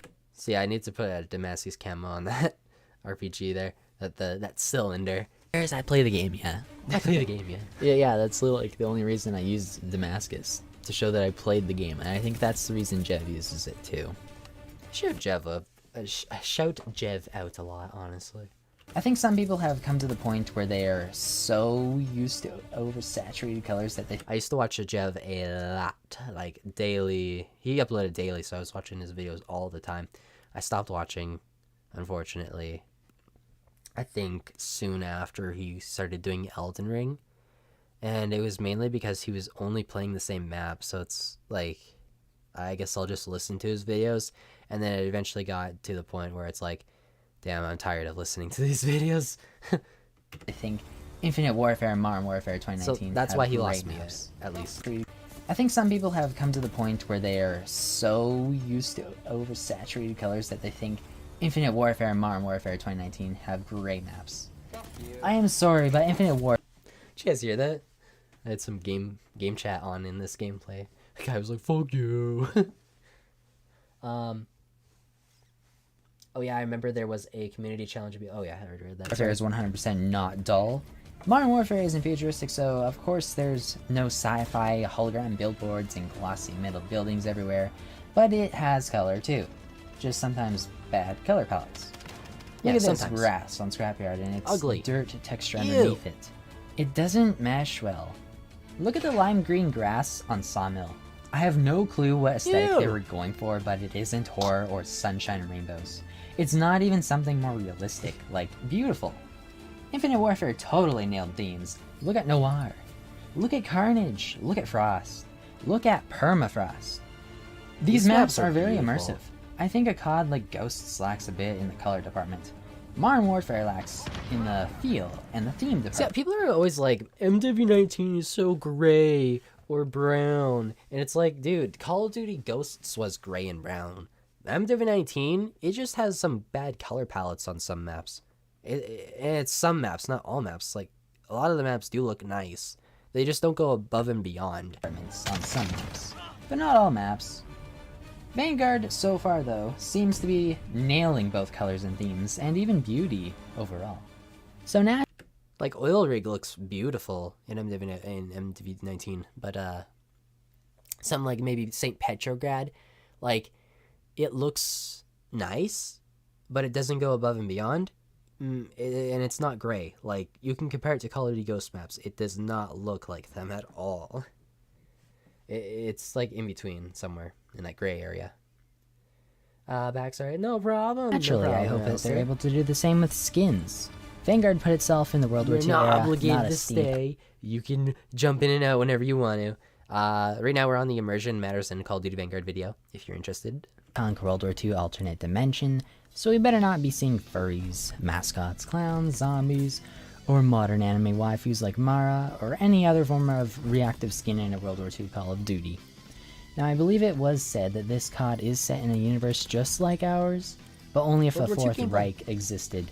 Still not steampunk, but I am willing to accept things like red dots if the campaign can maybe introduce them into the era ahead of its time to stop this Fourth Reich.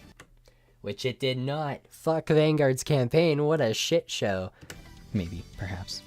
Like I said, when all of the small details are stacked neatly together, you got an immersive universe. So if they can do that in the campaign, we got an immersive universe. Now, I'd really like to see something to grind for post-Mastery Camo. We used to have supply drops, which did reward the player for putting time into the game, but supply drops alone were inherently inferior to holy another theme COD supply system drops. that we used to have called collections. Yeah. Unlike spending keys on supply drops or COD points on any bundles in the current shops today, you could grind out salvage to spend on anything you want in collections. It was a direct path to earn whatever you wanted. That's why they're better than supply drops and even the current shop in Modern Warfare and Cold War. MWR's collections are so underrated. Like, the weapon variants in that game were so good too, because like it didn't matter what attachments you had on it, it would still retain the same sort of look and feel. My personal opinion on cosmetic items, I think if people are looking for authenticity,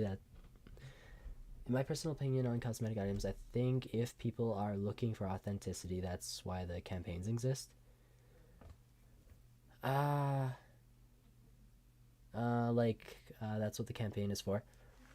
So you're arguing, if I got this right, you are arguing that the campaign is for the authenticity and the immersion?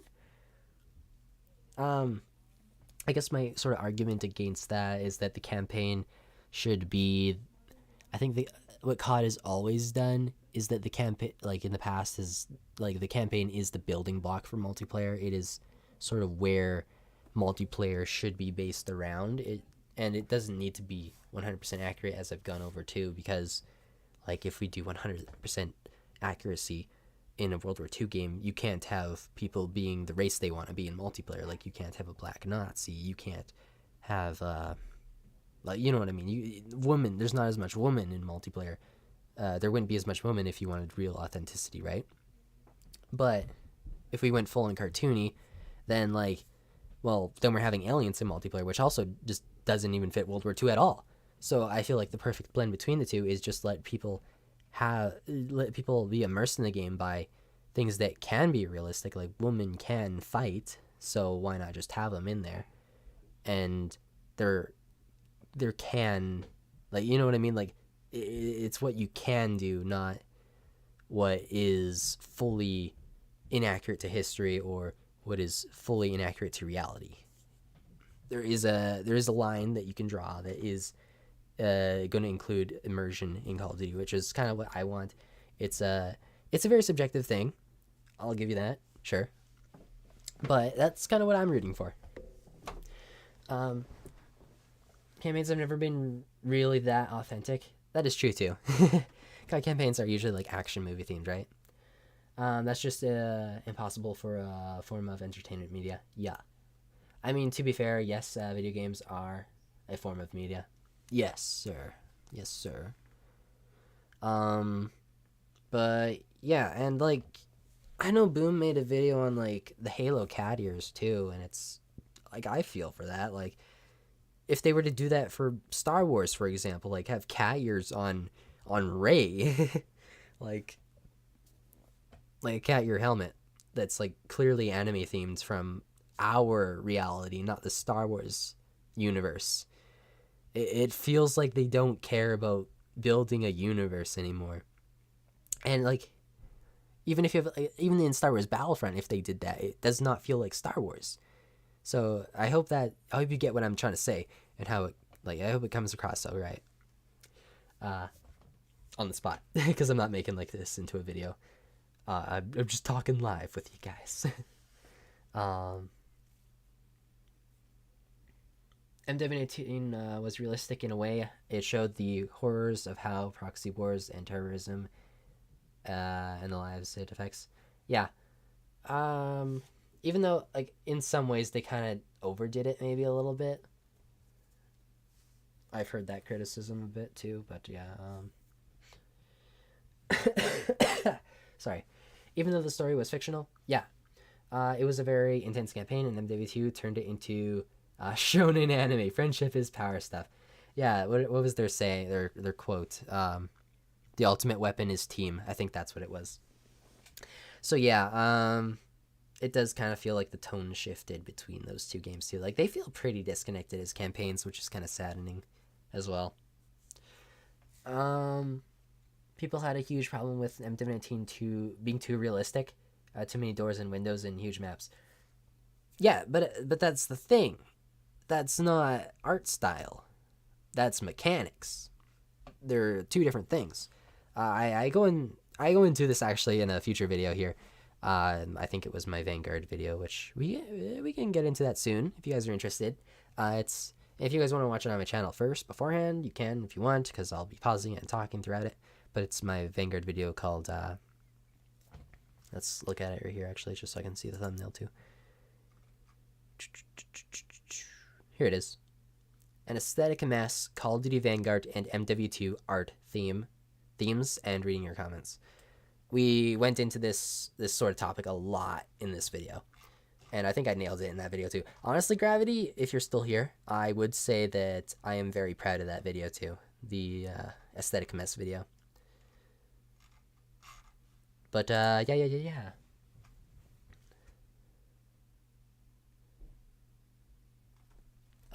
I'm still here, boo. Thank you. Exactly, M17 story was a great start. Yep, thank you for saying that people criticize mechanics thinking it's a design choice all the time. It's annoying. Yeah, you're welcome, dude. I gotcha, fam. I'll always be on that side. I don't think... When people call out sort of like realism in Call of Duty, I'm like, okay, are you talking about mechanics, or are you talking about people that are wanting the art style to remain Call of Duty themed? Or are you critiquing people wanting Call of Duty to be a milsim? Like, there is a very clear difference. And we already passed the video too, but like Dismo, I talked about a conversation I had with Dismo about this too in a previous video we already watched in this stream. I'm not sure what video it was, I'm sorry, but we will continue. Design choices. Set up a macro to open all my liquid divinium on the BO3 in the mail. A macro? What is a macro? I seen later at night that you did a BO3 stream where you opened like 100,000 liquid divinium or something. Sorry for not showing up for that one. If you are able to do it again, like I think you said you hooked up with someone to do that. If you ever do it again, I'll try to tune in. Try to keep the chat entertained and talk to you so you're entertained. Honestly, they should just allow doors to be destroyed. Yeah, exactly. Like Vanguard. That Vanguard's doors are my favorite doors. I think they nailed them in that game. And I think I mentioned this in another video too. I think it was my map video that I said I was really proud of. But my ideal doors would be a blend of every single one of these games' doors. So like they're destructible wooden doors, and then you also have those metal doors that you can't shoot through. But I think being able to plant a C4 on them and exploding them would be a really cool way to destroy those doors. But yeah. Sorry, I gotta scroll up a little bit. Mechanics and designs aren't the same. You design mechanics, but mechanics don't usually prelude design. Yeah. Like Blame Truth sees a door IRL. He says, "Why do we have doors?" Yeah. Oh, Blame Truth, what a character. Base the mechanics around the design. Somewhat, yeah.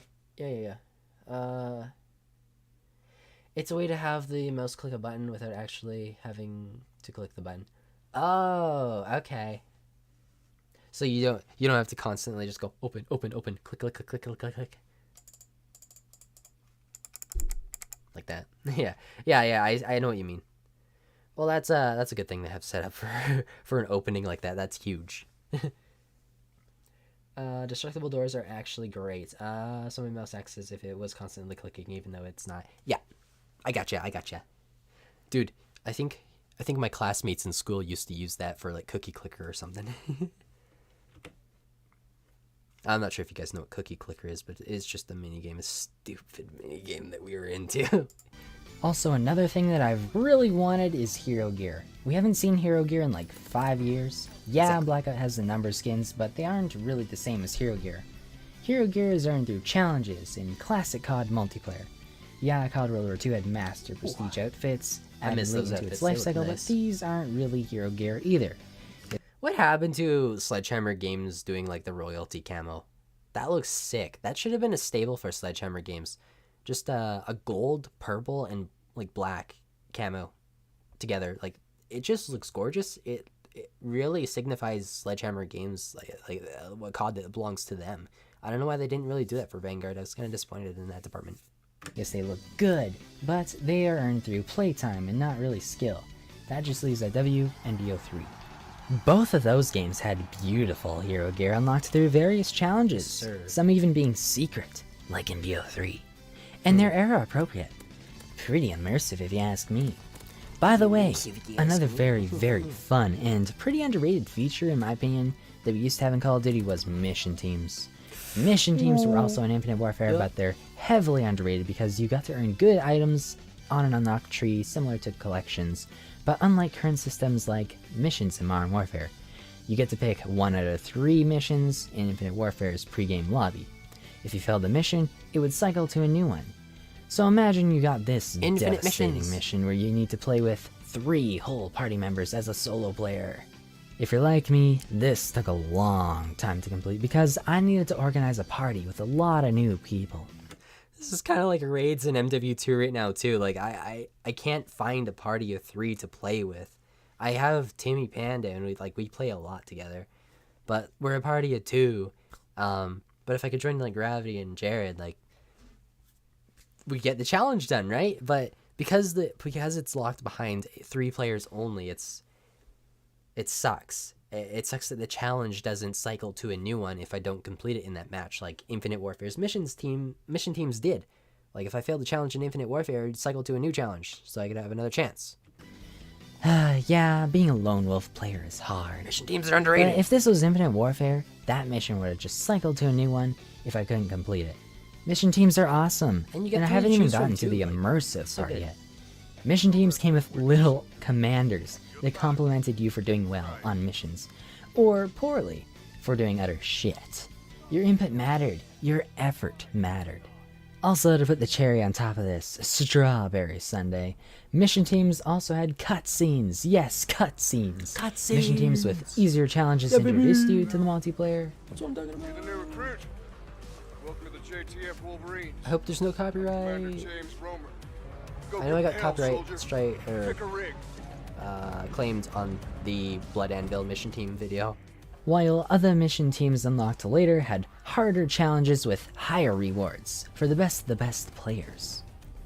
So here you are at last. All the missions, all the killing, it's bringing you to us. All the I still remember it. all the Yeah, right here. brings you to us. Be the best. Kill the most. Complete All your missions mission without question, and then we will see if you are truly if you are Blood Anvil. Blood Anvil. And I, Victor Krushkin, Krushkin will be your judge. will be your judge. See? Not to mention the cutscenes Riggs had. Infinite Warfare And has so much the pretty love into charming it that just Quartermaster goes Keeper. unnoticed and unappreciated. Honestly, I could see Vanguard adding mission teams I like this Master robot Keeper. too. Honestly, He's so I could see adorable. Vanguard adding mission teams, with Captain Butcher being equivalent to maybe the GTF Wolverines. And since Butcher's already an announcer, imagine all the other announcers they could add alongside mission teams as commanders. I wish they did this. And Gamer Boy, I know you really wanted to Grandma Knows Best in Vanguard. My backs are killing me. You can do all the heavy lifting, son. Dude, even these two, like, it would have been nice to have in Vanguard. Even if you have silly ones, it's like, it's optional. You can still buy it if you want it. And no one else has to hear it. Unlike skins, where it's like, yeah, sure, they're optional, but you're not buying it so you can see it. You're buying it so other people can see it. Because it's a first-person game. You're buying it for other people to see. That's why I buy ghillie suit skins. I don't want other people seeing me. I blend in more. Also, they look pretty cool in the menus, but yeah. Speaking of mission Mainly for- teams it's and mainly for challenges, in-game. what about actually on the battlefield completing them? What could Vanguard do to make your every match experience more immersive? What about factions? That's a good Factions are good for start. realism and for gameplay. If you have 2 players on opposite teams running towards you while using the same skin, sometimes you'll need to make an extra step and look at your minimap or aim at one to determine if their name tag is friendly or not. It's so much simpler and realistic to just bring back factions. Also, there's the issue. And the factions need to have, like, very different looking characters, too. I know Modern Warfare 2, like, it has factions, but the characters on each side look pretty similar. Would have been a lot better if we had Task Force 141 and Shadow Company on different factions, because Shadow Company is, like, more black suited operators, you know? So it would have been, like, kind of like COD World War II, where the Nazis were... sorry, Nazis are not the same as Shadow Company, but it was super easy in World War II to differentiate the Nazis from the Allies. Would have worked in World War, or if it worked in World War II, it would have worked in Modern Warfare 2. I'm just saying. Let's read up here. Oh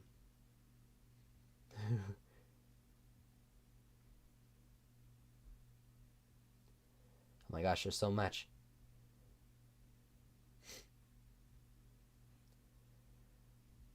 I've heard Blame Truth acts as a character. He believes in what he says, but he exaggerates it, like a WWE character.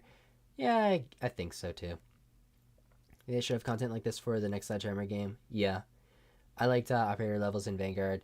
Felt like a nice grind. Yeah, it was a refreshing grind. I do think the Chrome operator in Vanguard, like that level of character, should have been like a harder challenge instead of get gold on every operator inside of the faction. Ha ha ha. Or not the faction, but the team. Because that game didn't have factions. I missed the Ghost character creator. It reminded me of how Halo has done it. Yeah, Ghost is pretty good. I think Advanced Warfares was the best we had. Just similar to Ghost Recon Wildlands, which I think is the absolute best we've had in gaming. People are mean on YouTube. They use the Mr. Krabs meme. Oh yeah, Mr. Krabs. Boo, you and me and Jared had any point, bro. It's just... Sorry, what is that? IMK? Whatever, home. Let me know. That's what it is. Let me know whenever, homie. Still waiting to hear about Zombies Tonight, but if not, we got you. Aw, sweet. Thank you. Boo-hoo, let me play a sad little song on the world's smallest violin. You're feeling it now, Mr. Krabs. Infinity War... yeah. Is that Infinite Warfare or Infinity Ward? I think it's Infinity Ward, right? Infinity Ward did the operators the best. Infinity Ward, yeah. In my opinion. Yeah, Infinity Ward did do them pretty well. People honestly did Infinite Warfare a disservice. Oh, yeah. Infinite Warfare, yep. Infinite Warfare is the best game. Yes, I agree. I do agree we need factions in COD. Imagine a Shadow Company faction, a Task Force 147 faction, or the Inner Circle faction. Yeah, dude, you don't even need 2 factions. You could have 3 factions, which was something I was wanting to. Like Inner Circles, too. That would have been great. And you don't need, like, 2 factions. Like, you don't need the same 2 playing on one map. You could have a different 2 or a different mix on, depending on the map. It would have been pretty cool. These can work. How are you feeling about voicing Atreus in my Grow animation? You have the voice for it. It sounds right, lol. I want Gravity to voice Kratos XD. Oh, are they like are you doing an animation for God of War Ragnarok? Is that what it's for? Kratos? I know Kratos, I think. The Atreus guy. I don't recall Atreus. I haven't really watched like all of God of War though either. Like I was watching a playthrough of it. I didn't finish it. Sorry. But yeah, sure, dude. Send me the script. I'll look over it and I'll decide. That'd be awesome though. That sounds cool. I hope it turns out well. I haven't seen many animations, to be honest, on YouTube besides like maybe like the really big people that are making animations. Some smaller creators I haven't seen much from. But dude, I'd love to see it. Like how that turns out and maybe participate in it too, if you're willing to have me. What characters will be in it? Bro, I've seen Synaptic Man's bad take on God of War Ragnarok. Oh, Synaptic Man, absolutely. It's parody, shitpost, but I want to make it look good, if that makes sense. Yeah, I gotcha. Dude, that would be great. I'd love to see it. But yeah, let's continue since we're caught up in chat now. With popular skins, especially at the start of a new season's battle pass. If no faction exists, you could put, say, like Price or Soap or Woods or even the main protagonists of Vanguard's campaign at tier 1 or 0 of the battle pass, and guess what the match will look like.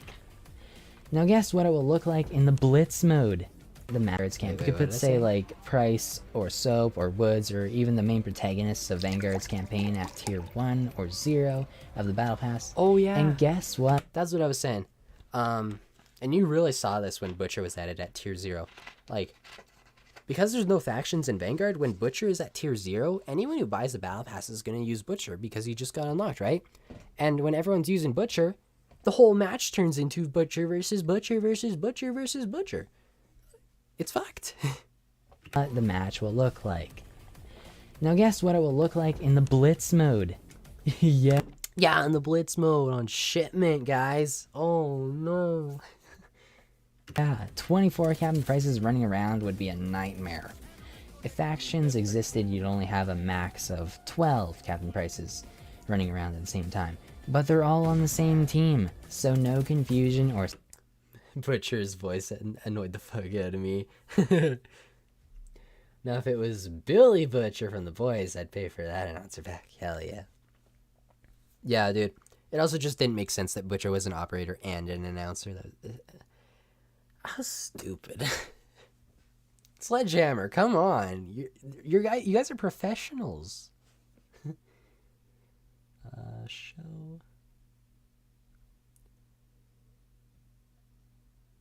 Oh god, what did I do?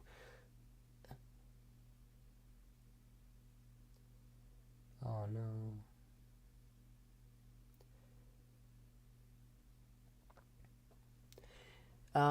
If a female plays any role in a video game, instantly a fucking feminist propaganda. What are you talking about? That guy turned into a political channel? Wait, which guy? Synaptic Man? Oh, darn, that sucks. Yeah. That's unfortunate.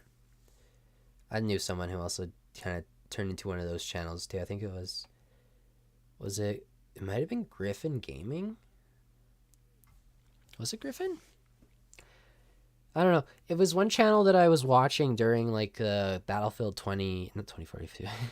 Battlefield 5 when that game came out. He was talking about how like a game dev was like saying that they added females because his daughter wanted to play as a female soldier in the game, and he's like, well, I can't tell her no. It's like, it's multiplayer, right? And like, I'm like, oh, well, yeah, duh. But no, not the YouTuber. He was like, oh, that's so stupid, dude. Fucking females in World War II. But yeah. Second guessing yourself. It is unfortunate. Not to mention, this is a World War II shooter. It is legit. Like that people think that way. Legitimately pitiful that these Team 1 and Team 2 exist instead of Allies versus Axis in the beta. It looks lazy. It looks like they're just deliberately trying to remove a huge aspect of the war. Just yeah, for what reason? Why? Like, why are you it's making a video World War II game? game We if you're know not that gonna include Nazis the war? Like, what the exist, fuck? and as gamers, we do not care if we are forced to play as one in the multiplayer game mode.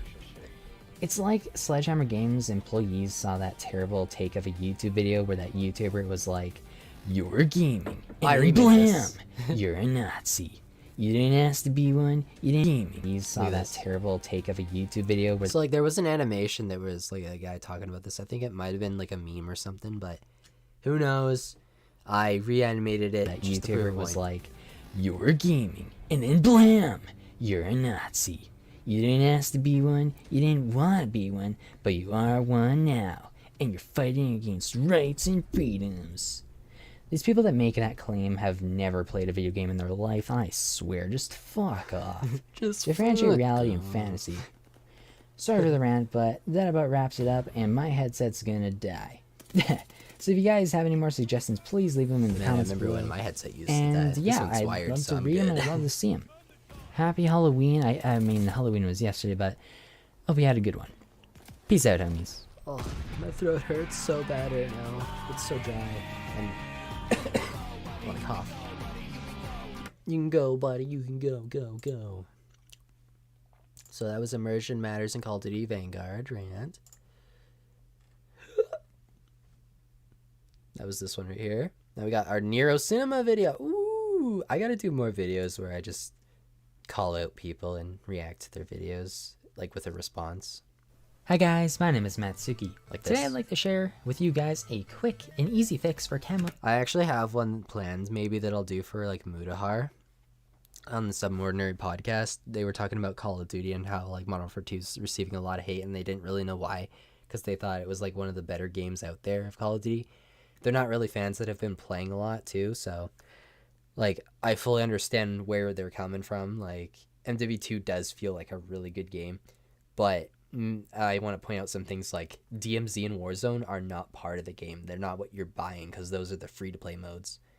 When we bought this game for $90, which is like Canadian, and it's $10 more than the previous generation of Call of Duties, we're receiving less than those previous generations in like multiplayer and maybe Spec Ops to some degree. I'm not sure, but like multiplayer 100%, because we only got 10 maps.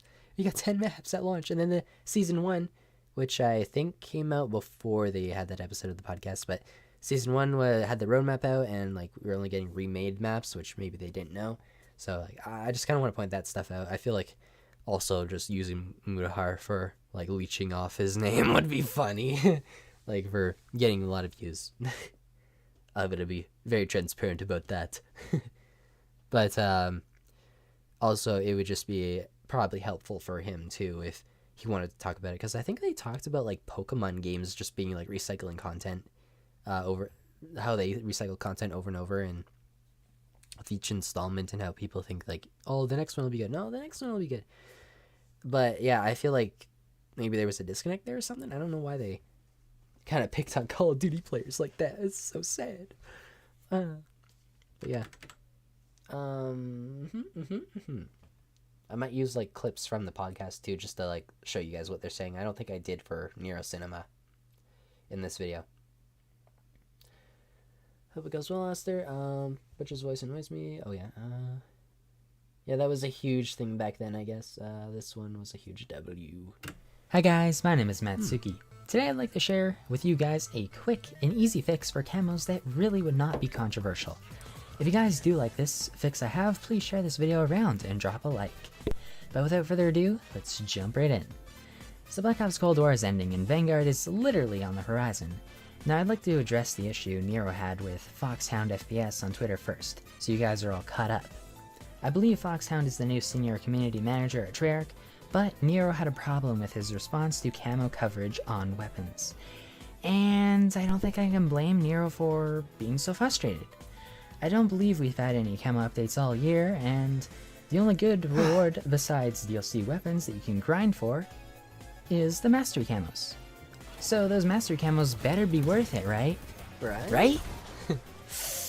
Oh, yeah, about that. Apparently the devs that created the camos for launch and the CDL packs camos... I think the music was a little loud in this video. I could have probably turned it down a little bit. Thought that this looked good enough. Yeah, look at this. This is the DM Ultra. The mastery camo in Black Ops Cold War. Look how much it covers the gun on this variant. That's really bad. Like, this is all black. That could have been the mastery camo covering that. This is all black. That could have been mastery camo covering it. The foregrip is all black. The magazine's all black. The stock's all black. Where's the mastery camo? This variant of the gun, like the only thing that was like really notable about it was probably like this little star, falling star thingy, whatever this was. And then this little design here with a blue background. And despite the COD community asking for more camo coverage on weapons, they heavily disagreed. And you know, it's kind of weird because some weapons like the LC-10 have the majority of itself covered. So yeah, this video was kind of just made to like say Nero Cinema's right that this shouldn't be happening, and then I also gave my own 2 cents and how I would personally fix this. And it's more than what Nero Cinema did say. But others like the MAC-10 and the AK-47 don't. Oh, and the strangest thing is, Dark Aether camo covers more of the AK-47 than DM Ultra does. Yeah. But that's not... That was also weird. Like, between the Zombies mastery and the multiplayer mastery, they covered different parts of the same gun. Like, why? What? Huh? Not the same for the Krieg. The Krieg has it real bad. But anywho, I do have a very simple fix that I think would please all players, and I really do mean every single one of those players that has somewhat of an opinion on camo coverage. Imagine this. Camos and Frankensmithing. Yeah. If you don't remember Frankensmithing, it was introduced in Modern Warfare a few months after Christmas. Okay. Let me replay that. If you don't remember Frankensmithing, it was introduced in Modern Warfare a few months after Christmas. You were able to mix and match variants of attachments for the same weapons. Just missed that melee. Also, In my opinion, it's a somewhat useless feature when you need to have multiple variants of one gun that just happen to look good together, and also are attachments that you would use.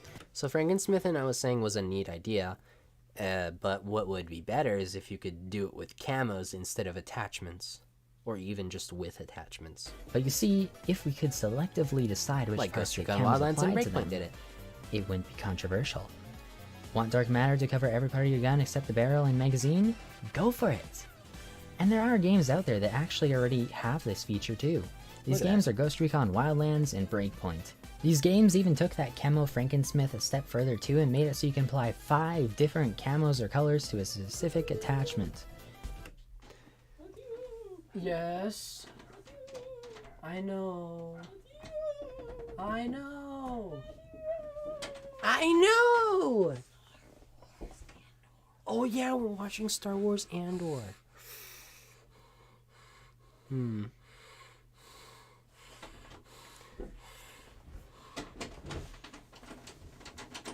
Yes, I know.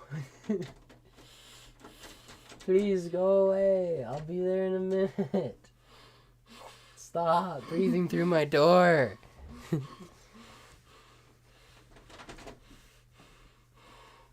I'm on call. 2 other people. Hear me breathing? Probably.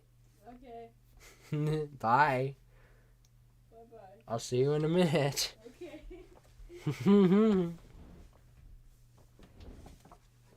Anywho.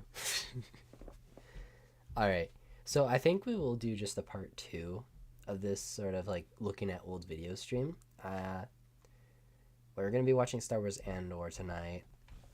So, like, since that uses Disney Plus, the streaming website, I think my stream might be in danger. It might go offline. So, what we will do is we might finish this video. Well, actually, that was just Wildlands. Breakpoint said, what the heck, just apply any camo to any gun part of your choice. Now, you can create some fucking abominable weapons, but imagine this in Cold War. In that game, Diamond kind of looks like it has 2 different... Yeah, look at this one. It's got like the diamond camo in Cold War. It's got like a lighter gold with a diamond. Like if those are 2 separate camos, you can apply it textures. to A diamond whatever camo part of the gun and an you almost want. golden metal color. Your choice. Same with Modern Warfare's Damascus Mastery camo. You got blue and red squigglies, Yeah, and then you also exactly. have the black with the blue squiggle design. I think it would be a great idea if we could just apply one of those designs instead of both, if we want to. Now I have messed around in Modern Warfare's custom games, trying to find pure camos by mixing around variants and attachments, and I luckily found a couple. There aren't many, but man, I just wish I could get rid of that ugly Pure blue red and red design of Damascus, and just have that jet black with a shiny blue squiggle design. Oh, I love this. See, this is what I would have liked in MW19 as the mastery camo. This black and blue. No, none of this red and dark blue, whatever that is. Blech. On it. Almost like Modern Warfare Remastered's Exclusion Zone camo.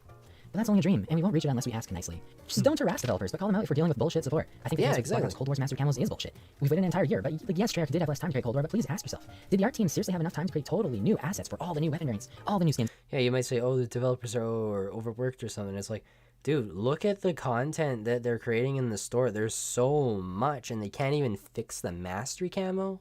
You're serious? Then all the new charms, but not enough time. Look how much money they're making.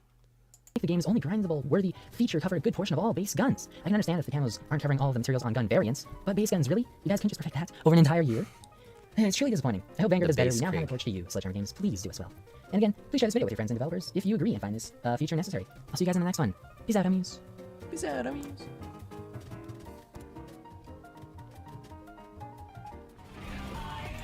I am. Okay, let's just read comments and then we'll end the stream. Thank you everyone who has stuck around, whoever wants to rewatch this too. Thank you so much. We'll continue this another day, maybe tomorrow if I can. But yeah, Huge W. I just came up with a stupid idea, but it might actually be something that could exist. What about the player earns different colors and camos through playing the game? Also for the reactive stuff, earn it by doing challenges and just customize your own camos. By the reactive stuff, challenges and just customize your own camos. I'm not sure what you mean by the reactive stuff, but for the other thing, I think what you're saying there is kind of like what Ghost Recon Breakpoint Wildlands has, like where you have 5 different variants to the camo or whatever that you can apply to the gun. That would be interesting. I do like that idea, but I think for actual customization, like even after you unlocked them, I think being able to customize whatever camo you wanted would be a good feature. Like if I wanted gold and an Arctic camo together, I could do that. That's the sort of thing I was wanting. Like I said, yes, you could create some ugly things, but who's gonna do that? Like you can do it, but like who's gonna? If it looks ugly, why would they do it? They're seeing it. It's kind of like forcing players to sniff their own shit on the floor, you know, instead of like if they shit in the floor and not in the toilet. Like, dude, are you gonna equip something that you're gonna see yourself, or what? Like, you know what I mean? Sorry, that was a weird example, but like, yeah, it kind of goes. It's kind of like that with skins. Like, people are buying skins for others to see, not for themselves to see. But if you're seeing it yourself, maybe you're gonna reconsider buying that skin or putting that weapon together that way. You know, with that specific camo pattern. That's kind of what I was getting at. You can go, buddy. You can go. So yeah, next time we will be on. Aw, damn it! I really wanted to get to this one, Call of Duty Extremists Rant. Well, I guess we'll start next stream with a banger. Hey guys, my name is Mattsuki.